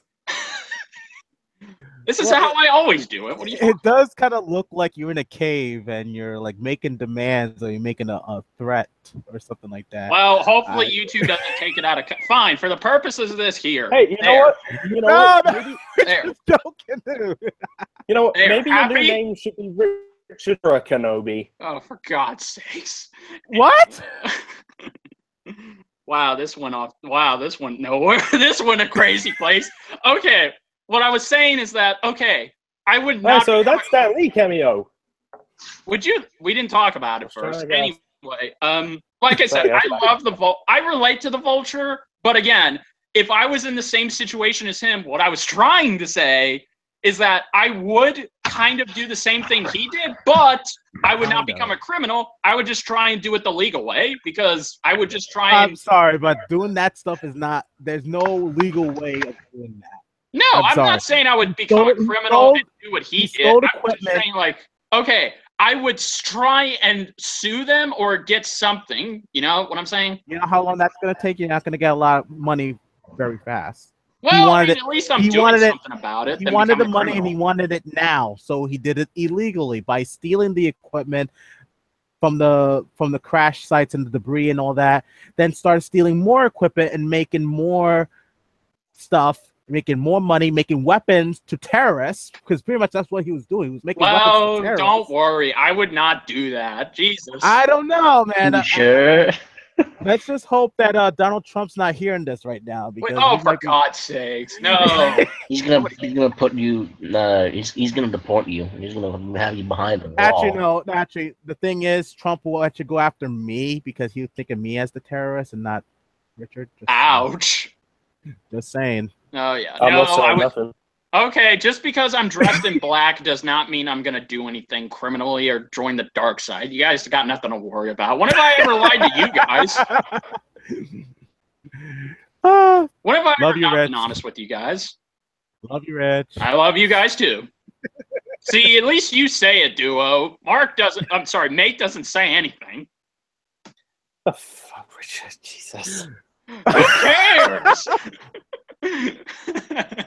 I think people already know. But anyway, let's Yeah. get back to Spider-Man. I know, yeah. but- Anyway, Ew! Vulture was good. Vulture was good. He's my favorite cinematic universe villain because unlike the other villains, he didn't actually die this time. So yay! Well, Sandman didn't die. What? Sandman didn't die. Yeah, Sandman was still alive at the end of the Raimi trilogy. Yeah, that's true. He just Yeah, sifted but- away into the wind. Venom Yeah, died. he's the only villain that didn't die. Yeah, but let's see. Well, technically, Electro died in the Amazing Spider-Man 2. Did he? Yeah, but honestly, you could still write him back in. I guess, yeah, but And also the Green Goblin Harry Osborn's still alive from the Amazing And Spider-Man. Lizard. yeah, Lizard yeah, is still that's alive true. too. And the Lizard's still Rhino. alive. Yeah. Can we count Rhino though? Because it was just... I Because mean, he was still alive at the end of the movie. he is. yeah, but he's in like a machine that looks like a rhino. That's yeah, not but the the cops rhino. could have No. easily. Yeah, but the cops could have easily taken him out with just one bullet when he No, exposed himself. With that thing, they needed Spider-Man. I'm sorry, they need Spider-Man for that Okay, job. well, Opens the thing to yell, "Oh yeah, the rhino!" It's just one good aim shot. Bang, he's dead. exactly. You never do that shit. Anyway, but yeah, well, that's what I like about the smart Vulture. thing to do. Other Marvel Cinematic Universe villains have gotten the big axe or never come back. Loki. Aside from him, but Vulture didn't die. And by the way, so let's talk about that DAG talk really quick because kind of feel like again I loved it. I don't know Okay, what else to you say. guys have seen the How It Should Have Ended video, right? Yes, I have. The I haven't seen multiple that. ways they do it that scene. Don't mess with me, kid. I'll kill everyone you love. I love Liz.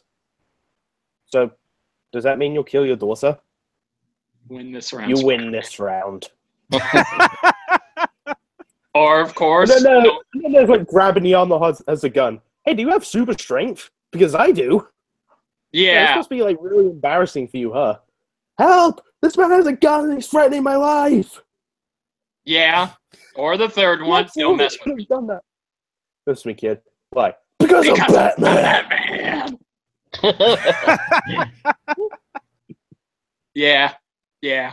Fair enough. It was good to see Michael Keaton in a role like this. You know. Yeah. And It by was the way, the end fight with him and Spider-Man, holy shit. Nope, not. Don't know if we want to spoil it, but it was awesome. And this was without the new was suit. Die in that. Yeah, that's what I loved. It was without the new suit. It was old tech. Yes. Old tech, all natural. He went in there and whipped some ass. Yep. Oh, before that, what did you think of like when he's like under the debris screaming for help? But then he sees the mask like in the water and half his face is reflected. Very like, nice. half Very his face symbolic. on his mask. It was strange. I really felt threatened that something bad was going to happen to him. I know. You know, like we saw a struggle. We saw a big struggle. We did. But then he mustered up the strength to get out of that debris, and like, oh my god, that was awesome. It was very much better than when Peter Parker got stuck under rubble in Spider-Man 2. All he does is just scream, "Ah!" No! Exactly. It's just like, Jesus, Peter, calm down. Spider-Man! I'm Spider-Man. If he took Mary Jane from me, I'm gonna get her back. Oh, this wall is heavy. I love you, Mary Jane. That's what you're gonna say to me right now? I have so many questions. I mean, all I can say is like, Mary Jane, get your ass up and go. The guy is holding a heavy wall to make sure you don't die, and you're just standing there and having a conversation. I would have liked to see Andrew Garfield and Tom Holland in that scene. Maybe they would have done something different other than say, "Hi, this is really heavy." It's like, well, with Andrew Garfield, I don't know if I should let him save. I should let him save Mary Jane because look what he did to Gwen Stacy. Oh, ouch. Sorry. Oh, snap. Oh, dude! That's even... You just made it worse. Wow. Congratulations, mate. And you're worried about me? And you're worried about me becoming a criminal? What about him? If your only mate was a criminal, he'd be called I am the pawn. I commit crimes while making puns afterwards. Hey, you guys look like you lost your jewelry. Would you like it back? Boo, that's not good. What do you want from me? That's not even a pun. That's not even a pun. Exactly. And you say I should leave it to someone else. Well, at least I try. Oh my god. But yeah. Love the villains. Love the villain in this one.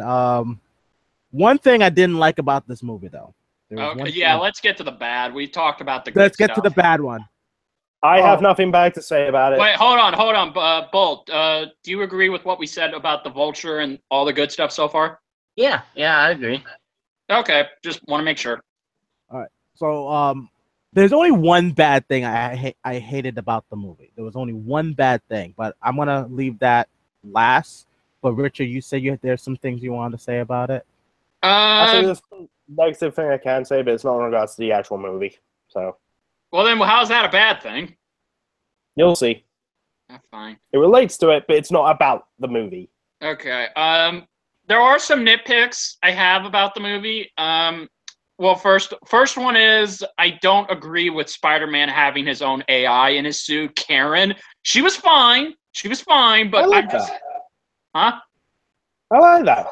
Well, I don't, because one, that's just like, okay, now you're really pushing him as Iron Man when he shouldn't be, because, I mean, yeah, it does help Peter. Are you saying you don't like that scene where he's like sitting in his room, like, all right, play back what I was doing, like... No, I'm not saying I don't. Like, that's doing the whole, like, oh, hey, happy to be here. Oh, hey, Liz, a nice party.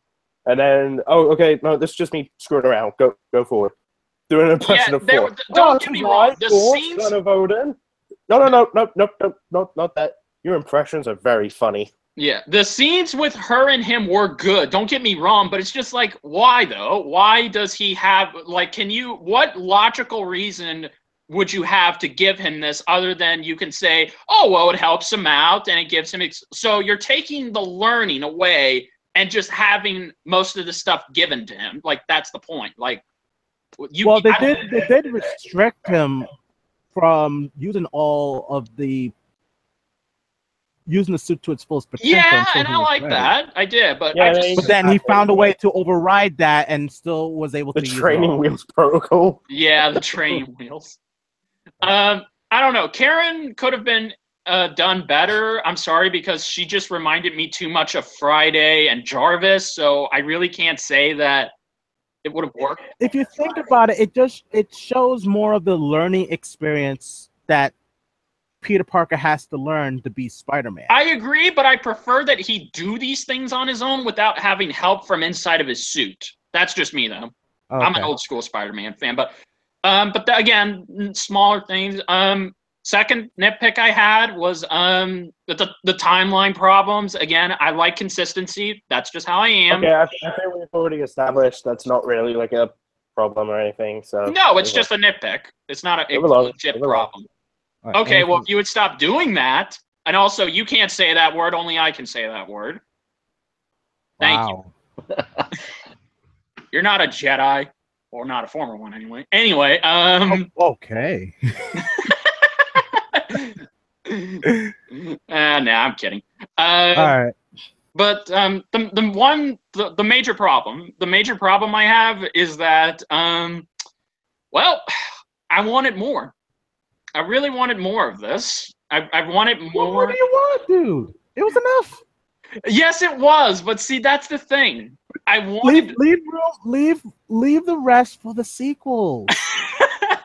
Like seriously. And what he's doing in Avengers: Infinity War. Yes, I know, but like that's what I'm saying. I saw this movie. I've seen this movie so many times. I don't know why, but every time I finish watching it, I want more. Like I feel like there's. You're gonna have to wait, like everyone else, in about 2 or 3 years for another Spider-Man. So I know. Be patient. I know. Yeah, be patient. Be patient, Richard. I always am patient. I mean, don't Jedis know how to be patient? Oh yeah, definitely. Oh, he's got you there. You know, Yoda kept on saying that to Luke, and then when Luke wasn't being patient, he said, "I don't want to train you. You're not patient." Jesus. I've missed Patience. you guys so much. Adventure, excitement. Jedi crave not these things. You're reckless. I've missed you guys. You're a whiny little brat, but just because that your father is Darth Vader, you think that you're entitled to everything. Oh my God! Did we just go off on a Star Wars rant? I mean, we're not going to be talking about Star Wars soon, but Jesus. Oh God. I've missed you guys. But yeah, anything else that you found? Any other negative things you found about this, Rich? Well, no. I mean, mostly it's nearly. I would say it's a near perfect. Would you stop?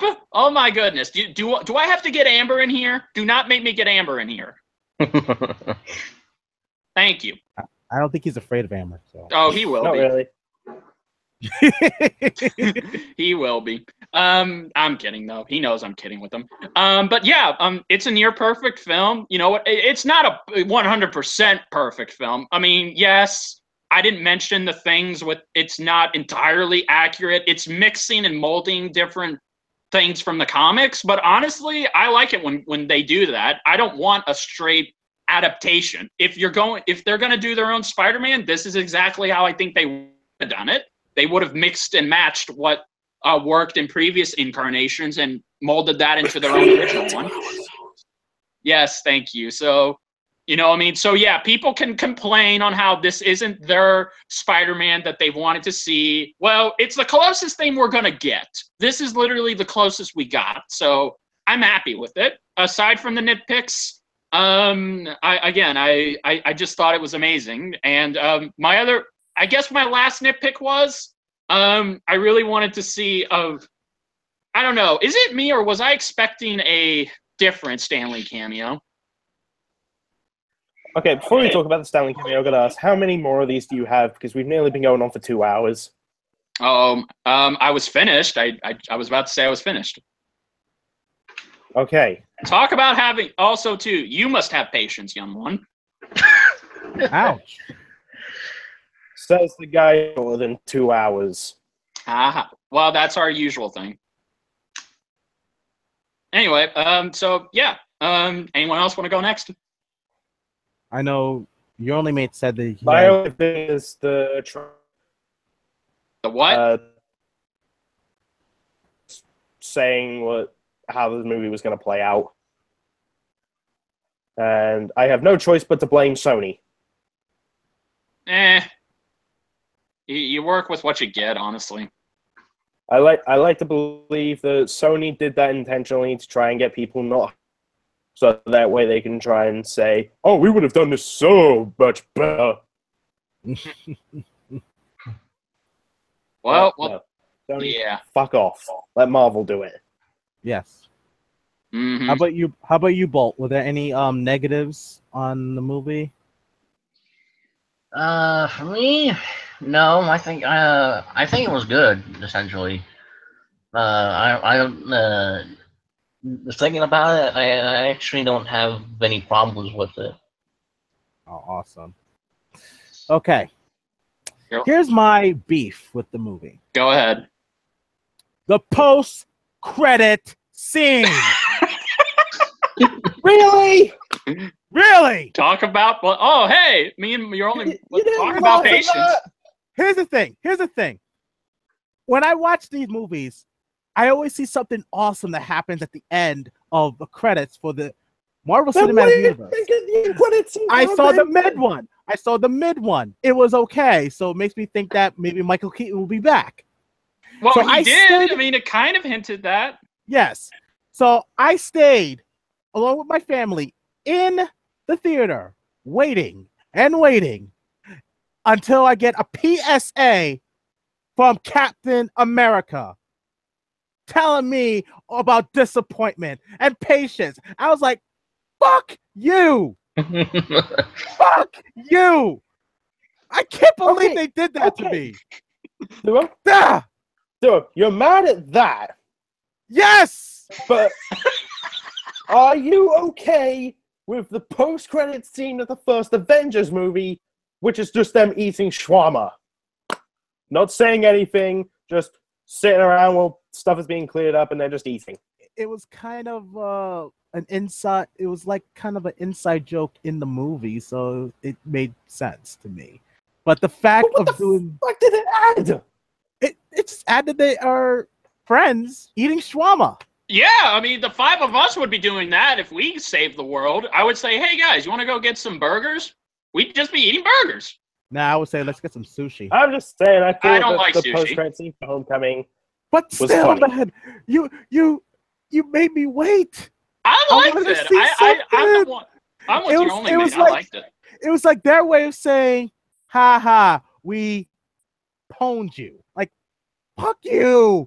But I Well, guess they- we can say the ending was kind of disappointing.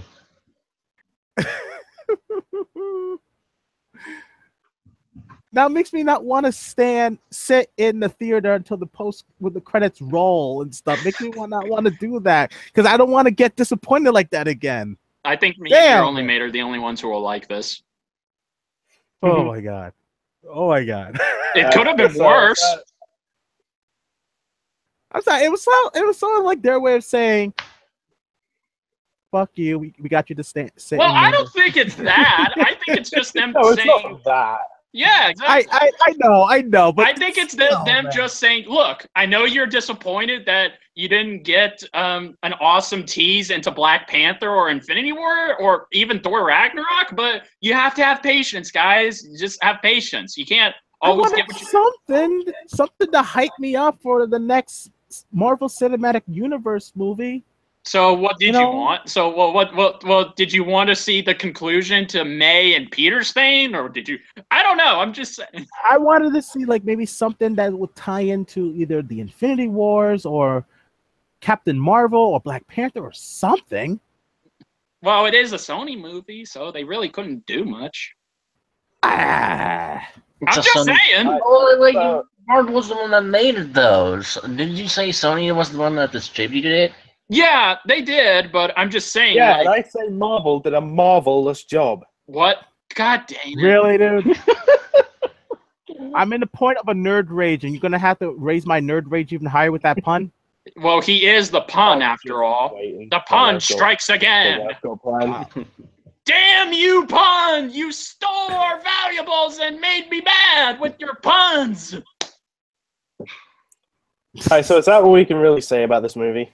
Other than that I honestly was happy with the end credit scene. I don't really care. Yeah. Of course, that's because you're a nerd. What? Excuse me, I'm a geek. And what the hell is this podcast called anyway? I thought Amber said we're enthusiasts. Thank you. Yes, we're enthusiasts. Thank you very much. And hey, who's the comedian in this picture anyway? Me. Oh. You're just because you're Deadpool? Unfair, man. Well, I am wearing red. But then again, my red has, like, well, you can't really see it very clearly, but it's got ruby on it. Yeah, I can barely see that. Anyway, so, yeah, like your only mate said, let's move on. Because yeah, I think overall, I think we can agree that Spider-Man Homecoming was a spectacular movie. Okay, stop it. Okay. I'll give you a pass. I'll give you a pass on that one. Do this. Spectacular. Oh, God dang. Let me do this. All right, okay? fine. Here it comes. Here it comes. Overall, everything that they did was just amazing. When we compare Tom Holland to that of Tobey Maguire and Andrew Garfield, I think we can agree Tom was superior to those guys. And he just gave the ultimate performance with this movie, and everyone's going to be talking about all the way through to 2099. Wow. And yes, I've had that in my head for a long time. Oh, God. Can the mind vomit? And speaking of 2099... we didn't talk about the Stan Lee cameo. Oh, for fuck's sake, then why'd you let me do that? I thought that's what you were going to do. Anyway, you ruined the segue, damn it, Richard. Thank you, Richard. You're welcome, Duo. You're it's my my hero. job. I love you too, man. Duo, he ruined the segue, not the puns. Who gives a shit about the segue? People who watch this podcast. Oh, yeah, that's right. Yeah. Oh, people love the segue of when I started talking about Lucario versus Renamon. I'm back, baby! Woo! Oh, God. Oh, I missed this. Yeah, Stan Lee cameo was awesome. Don't know about y'all. What about you, Bolt? Did you like the Stan Lee cameo? Yeah, I mean, like, just like every Stan Lee cameo, it's pretty funny. It is. Yeah. Reminded me of Family Guy when he did that. You mean like Blue Harvest, or it's like they have like the Italians in Tatooine like coming out of the windows and yelling at each other. Yeah. Yeah. Hey, shut up! What the noise? Hey, shut up! What the shut up? You shut up! What the shut up? Hey, shut up! In your face! No, I don't want to shut up. I'm Maker. You shut up. Hey, I poke out of my head. Oh my gosh. God bless you, Stanley. Anyway, let's talk about the thing that your mate was segueing into until I ruined it. You ruined it. Sorry, not sorry. Is it, what was it, your only mate? The death battle between Batman Beyond and Spider-Man 2099. Ah, that one. Yes. That's going to be coming up soon. Well, 3 weeks, actually. Well, actually, yeah, 2.5 weeks. Yeah, 3 weeks. Yes. 3.5. Oh, yeah. I2.5. didn't see this coming when they announced this. Neither did I. I was tickled pink when I found out they were going to do this, even though I've seen different variations of it, as I mentioned in my video. Yeah, but I mean, I've seen this requested a lot, but yeah, it's one of those fights where I see it requested, but I don't immediately think, "Oh, that's going to happen like soon." No, it actually doesn't. Actually, you know, I mean, it's just one of those where it's like, yeah, it's in my mind, it's there, I've seen it, but it's just not one that I expect to happen like before, let's say, this fight. Yeah. I don't know. I've been noticing this season they've been doing a lot of requests that's been highly requested. Well, Yeah, it was the thing with season 3 as well. Yeah, well, except Shredder versus Silver Samurai, because I don't think anybody requested that. Yeah, that was actually a left field type. But I'm happy. But then again, I didn't see Captain Marvel versus 18 requested that much. Yes, this is true. This is true. Then again, I was mostly seeing people request Captain Marvel to fight Wonder Woman. Yeah. I'm just like, oh God, why do you hate Captain Marvel so much? Oh, Jesus Christ. That and they wanted Captain Marvel to fight Supergirl, to which I also say, why do you hate Wonder Woman? What? Why do you that's just overkill. Captain Marvel. I have no idea. What's she done that's made the internet despise her? Good question. It'll be even worse if it was Captain Marvel versus Captain Marvel. Oh God, no, not that would be worse. Why? Like, Captain Marvel doesn't stand a chance against Captain Marvel. Thank you. I know. Why would you do that to Captain Marvel? Exactly. And notice how we're not calling him Shazam, because I refuse to call him Shazam. That is stupid. Fucking. I was just going on with the joke that they have the same name. You didn't have to say that. I know. But yeah, it's like you kind of ruined that, Richard. I have to say. Sorry. It's what I do. God damn it, Richard. But anyway, yes. Death battle. The next death battle is Spider-Man from Spider-Man 2099 versus Batman from Batman Beyond. Terry McGinnis versus Miguel O'Hare. Honestly, I'm not that fussed who wins. Huh?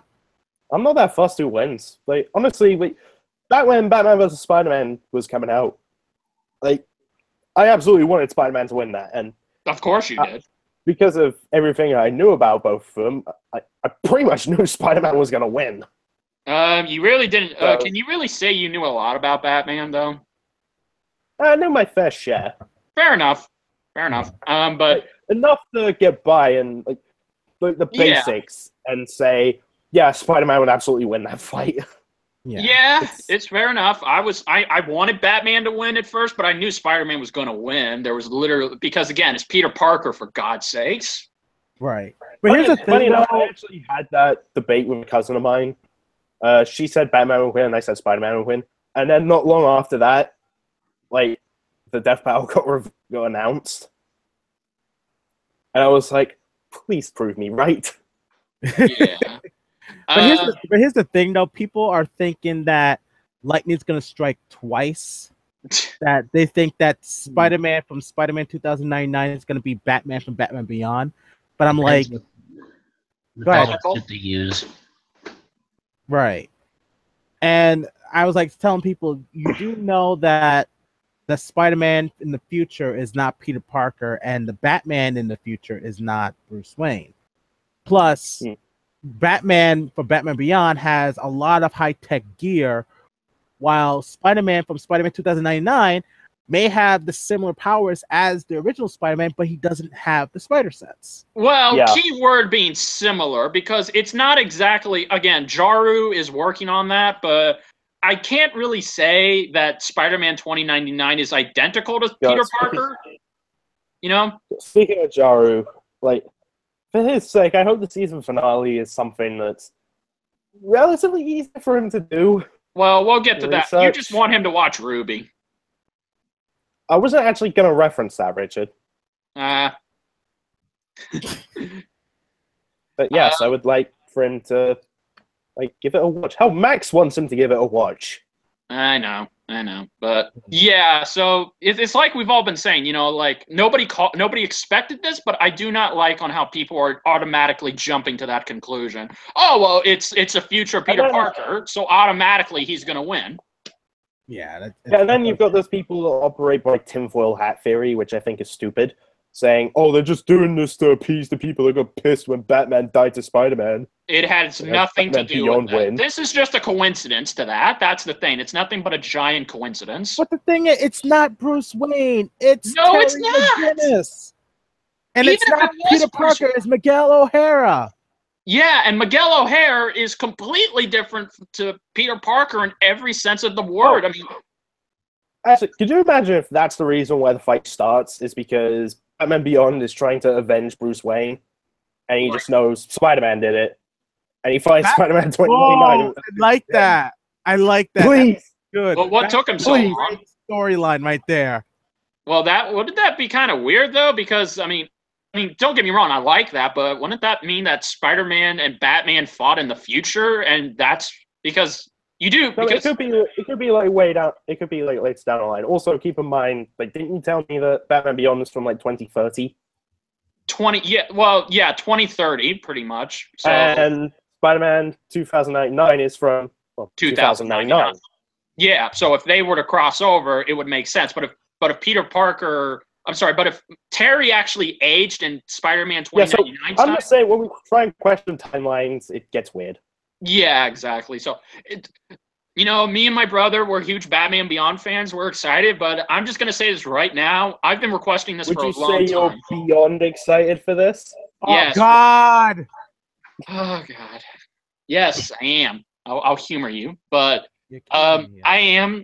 This was my original requested matchup. So I can't wait. Oh, sorry.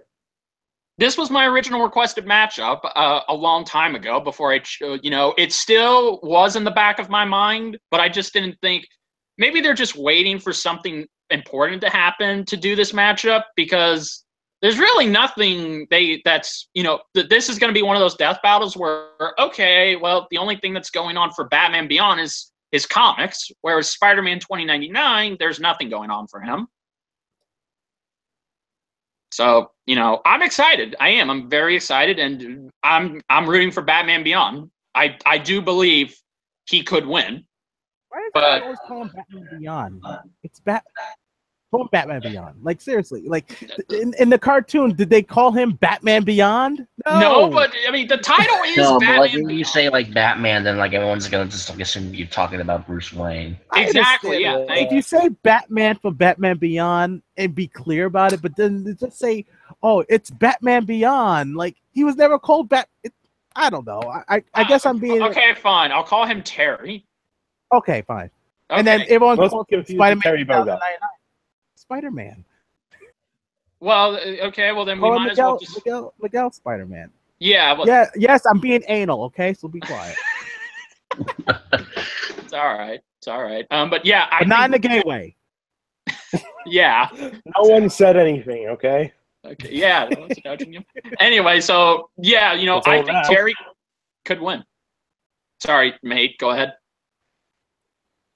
No, I was really just going to say that I'm looking forward to Duo's next When Puns Attack video Oh, about the previous Death Battle.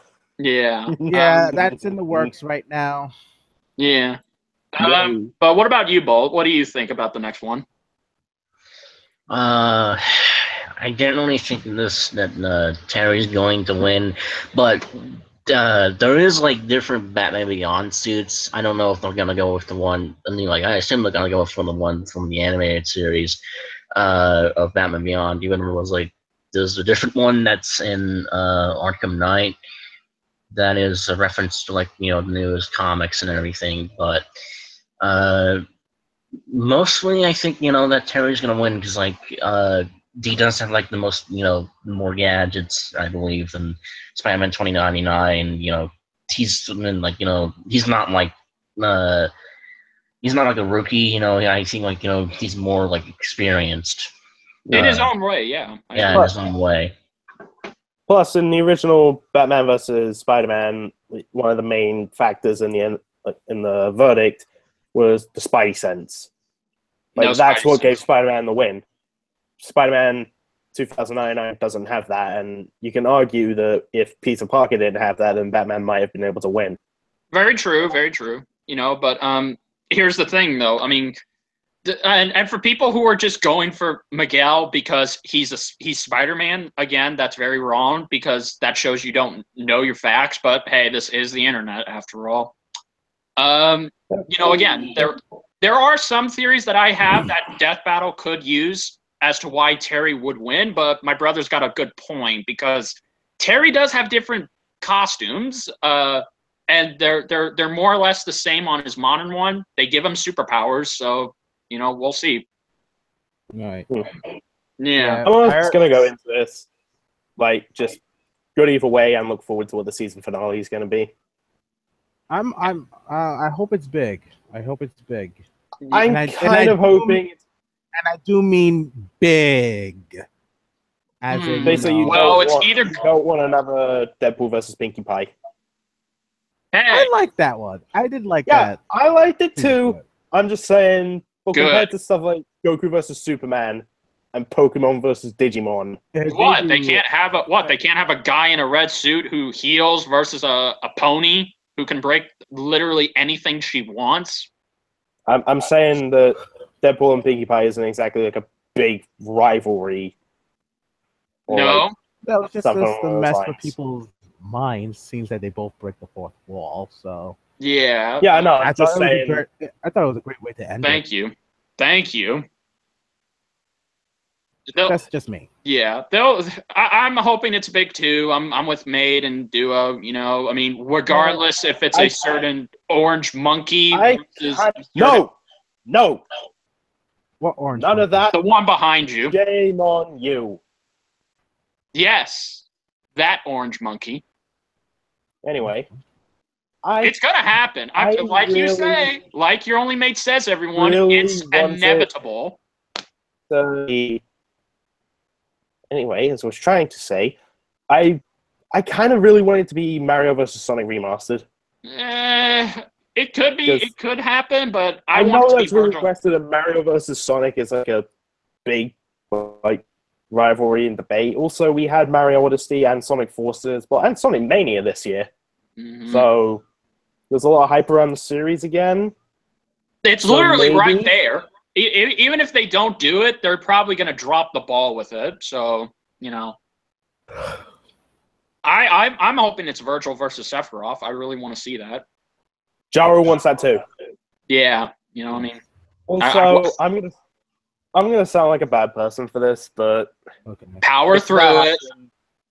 If that happens, I want Virgil to win because I've wanted to see Sephiroth die in a death battle for a long time. Ah! He said it! Go after him, folks! We didn't say it! He's racist against people with long hairs and long swords and go through fire. He hates people like that. Exactly. He's racist.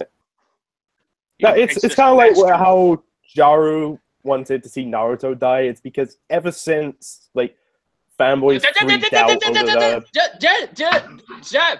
Stop talking about that. What did we just say? Over a previous death battle. Do you want... Thank you. Do you want us all to die? I'm not saying which one it is. Thank you. You almost did. Ever since the fans freaked out over the results for a previous death battle, I've just been thinking, oh, please, put Sephiroth in death battle and have him lose. You really... Not just out of spite. If the research says that Sephiroth wins, then I'll be cool with it. What do you have against... It's a rhetorical question, but what do you have against the Final Fantasy community? What they do to you? Again, rhetorical. It's rhetorical. We know what they did. I don't mind if Sephiroth wins. Good. But and honestly, I wouldn't have thought this way originally. It's only after I saw what a bunch of Final Fantasy fans did after towards a particular character Yang after that episode, I thought, yeah, they deserve it. Let's just say Richard Mate wants to see the Final Fantasy community burn. He's the Joker. I want salt. Yeah, he wants salt. He wants chaos. Some people just want to see the world burn. Exactly. Although I will say, I think this would be funny. If Sephiroth loses in that fight, I want his death to be reminiscent of how he kills Aerith. Oh God, why'd you have to bring that up?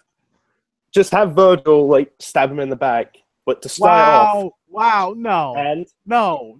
Hang on. He's saying no. Start off, do that, and then just have Virgil go all out Devil Trigger, slash him up so much with Yamato. Jesus, man.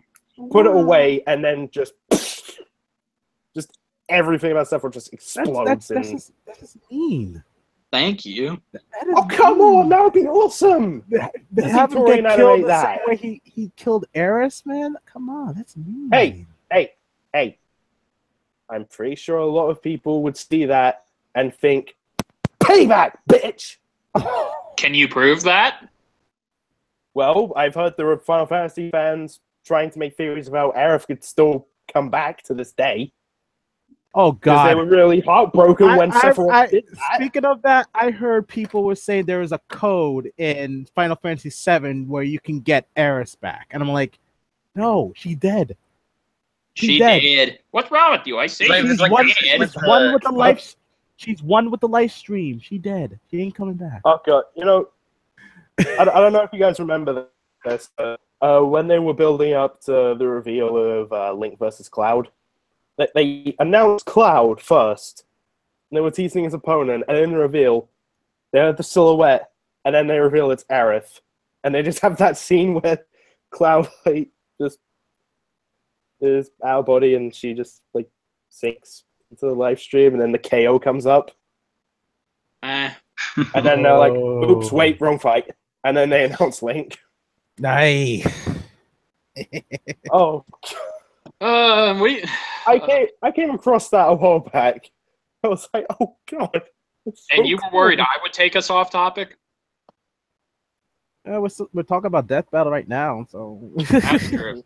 Yeah, but it's just like. I mean, if you want, we could really go into it and ask your brother, that there's 3 questions. I suppose. Yeah, All right. you alright with us doing that? Am I what? Well, Bolt, do you watch Death Battle? I do. Okay. Well, sometimes when we talk about Death Battle, we have a guest. We haven't done this with Jaru yet, so anyway. We usually like to ask favorite episode, least favorite episode, and one you really want to see. So let's just start with the negativity, get that out of the way, because no one likes talking about the negative stuff. What would you say is your least favorite episode so far? My least favorite episode, well,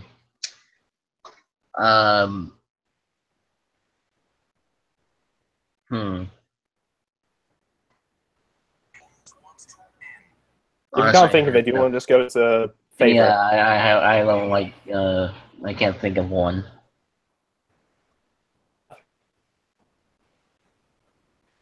Want to just go to favorite episode then? Yeah, let's go to favorite. My favorite episode would actually have to be. I want to say like Lucario versus Renamon. Even though it's like that. That's like. Even though that's like that. That was obviously like.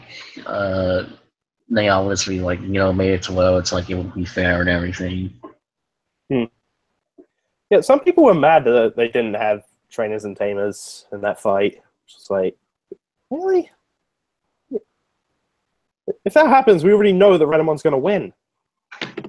Yep. So Yep. this has more of a debate to it. I know. I agree. So what did you think of the episode when it came out?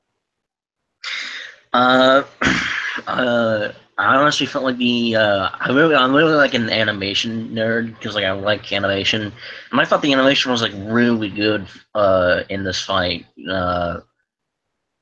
Like Metal Sonic versus like Zero. I mean, like I really like that animation as well. So I thought the animation was good in this fight. Oh yeah, and I know Akil is like really good with like this sort of animation when it comes to characters like that. So yeah, it was all good. And that death. Yep. Yeah. Yep. Mm-hmm. Okay, so let's look about then. All right. Can you think of a least favorite? Yeah.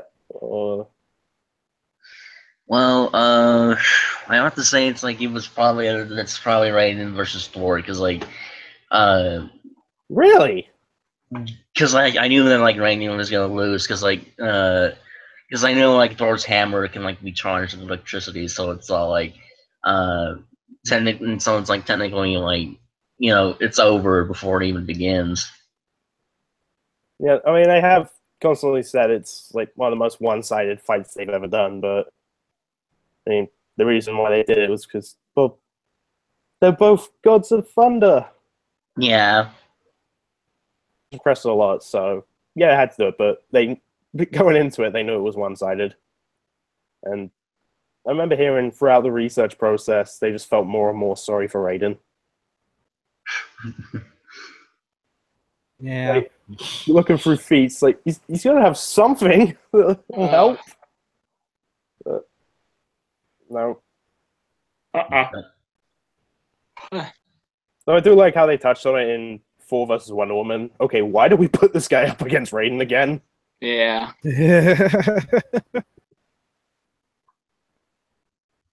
Alright, so now we've talked about that. Most Wanted. What do you want them to do that they haven't done already? Shoot. Honestly, I would probably want them to do a remaster of like Doom Guy versus Master Chief, because like Ooh. yeah, because like the 2016 Excellent choice. guy versus the Halo Guardians Master Chief. I like that. I like that idea. Yes. Torian doing that in 3D would be amazing. Yes. Oh, yeah. Especially considering that, yeah, they both have 3D models now, so you could totally do it. Oh, yeah. Mhm. And we've seen what Torian can do with Halo characters. I mean, did you see Meta versus Carolina? Yeah, I did. Yeah, so I'm pretty sure Torian could make a good fight out of that. I'm pretty sure he could. Well, again, he makes a good fight out of everything. So Yes. I like that idea. I really like that idea. A remastered of the Doom Guy versus Master Chief. Oh, yeah. Definitely. be along with like Mario versus Sonic. I want those episodes to be remastered. All right. I think that's it. We've said all we could. Yep. Yeah. Yeah, pretty much like everything. We even stretched it. Mm. But anyway, Well, I mean, Richard. it is us. It is us. You know, so there's nothing wrong with stretching it out. So, Richard, what's Yeah. the next Nerdbender podcast? Right. This is something I'm happy to be back. I want everybody to know, first of all, thank you all. I've missed doing this, even though I've missed both of my I've missed my crew. I've missed my friends. So I'm glad my brother could be here for this. So thank you all. But the season finale, because we're going to have our season 2 finale. And ever since I left, I've been working very hard on getting this out. And I can now say what it is. The season finale is going to be, and I will try to make sure we're all there. Everyone's there. But the season finale is going to be Death Battle. We're going to be talking about season 4. Now, we don't have a date because we're still undecided. Should we do this before or after the season finale comes out? We'll know by then. But pretty much, this isn't just going to be the 5 of us. It's not just going to be Duo, Mate, me, Amber, or SpectralStar. It's going to be all 5 of us, but with 2 guests. And I know... Possibly... Hold on. Possibly... 3. Yeah, a 3rd guest. Possibly a 3rd guest. Because Mate really wants this person. And 3 of them are returning, so you all can decide who you think it's going to be. We won't say who it is. Narrow it down.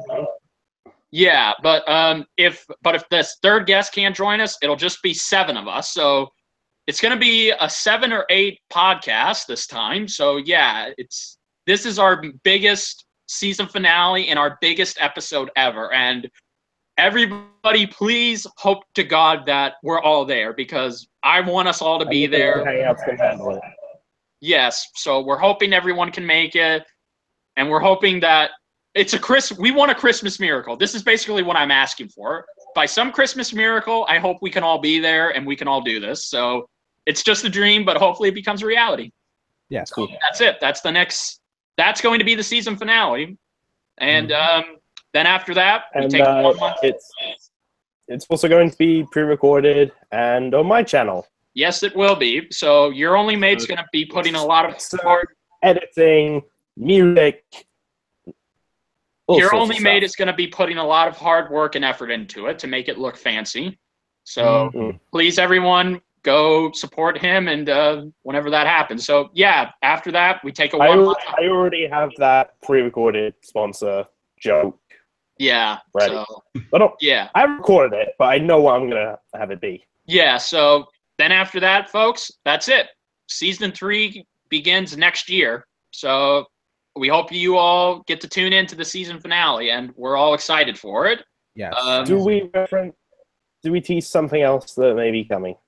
Yes. Now that you mention it, while I was off break and I thought of this idea, I asked Insane Yang to make a trailer for it. So she will be, if you want to know who the 2 or 3 guests will be, she'll be telling us.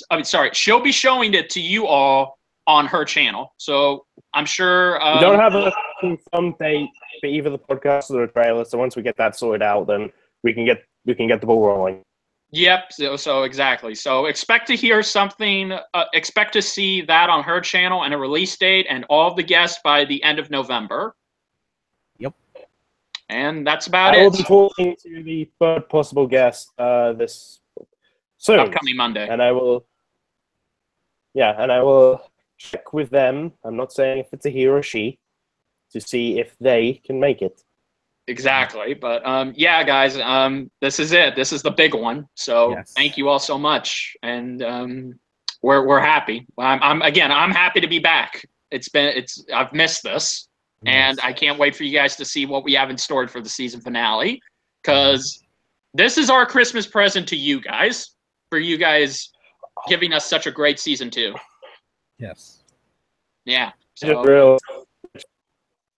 We could have done a Family Guy skit at the end of this. Like what? Do you remember that episode where Cleveland came back? Yeah. What him and Peter did at the end? Do you want to just do that? Sure, let's go. Let's do that. We might as well. Do your big speech again. Well, at least the end of it. Okay. I'm happy to be back, everyone. No one stopped watching after you left. Yeah. Exactly. It's like there was no fire. I knew everyone was going to be fine. Mm-hmm. Yeah. Except my show was not canceled, so thank God for that. Thank God to the YouTube gods that we're not canceled. Nope. So, anyway, before we end this, I just want to mention we also talked about Death Battle and this. As I've been saying, that's the second time this year that's happened. Yeah. We play a podcast, and then a character from that series gets announced for a Death Battle. Yeah. We do a Pokemon podcast. They announced Lucario versus Ramon. We do a Spider-Man podcast. They announced Batman Beyond versus Spider-Man 2099. Yeah, pretty much. So now I'm wondering, like, what's next? We do, like, a Ruby or Attack on Titan podcast, and then Blake vs. Mikasa happens. Oh, God, I knew I was going to say that. You never know. Never know. Yeah, so, yes, so thanks, everyone. Now that we're done talking about a Sony movie, as soon as we get off this, I'm going to finish watching a terrible Sony movie, and please pray to God for me. Please say it's not the Emoji watch movie. that thing. Because I'm a sucker for pain, that's why. Why are you watching the Emoji movie? Because I have no damn. I don't know, man. I'm just. That's on you. That's on you. I'm not having any sympathy. Bolt, don't show your brother any sympathy because he wants to punish himself by watching that god awful abomination. Oh, trust me, I won't. All right. But anyway, guys, this was fun, and I want to thank everyone for staying with us to watch this podcast.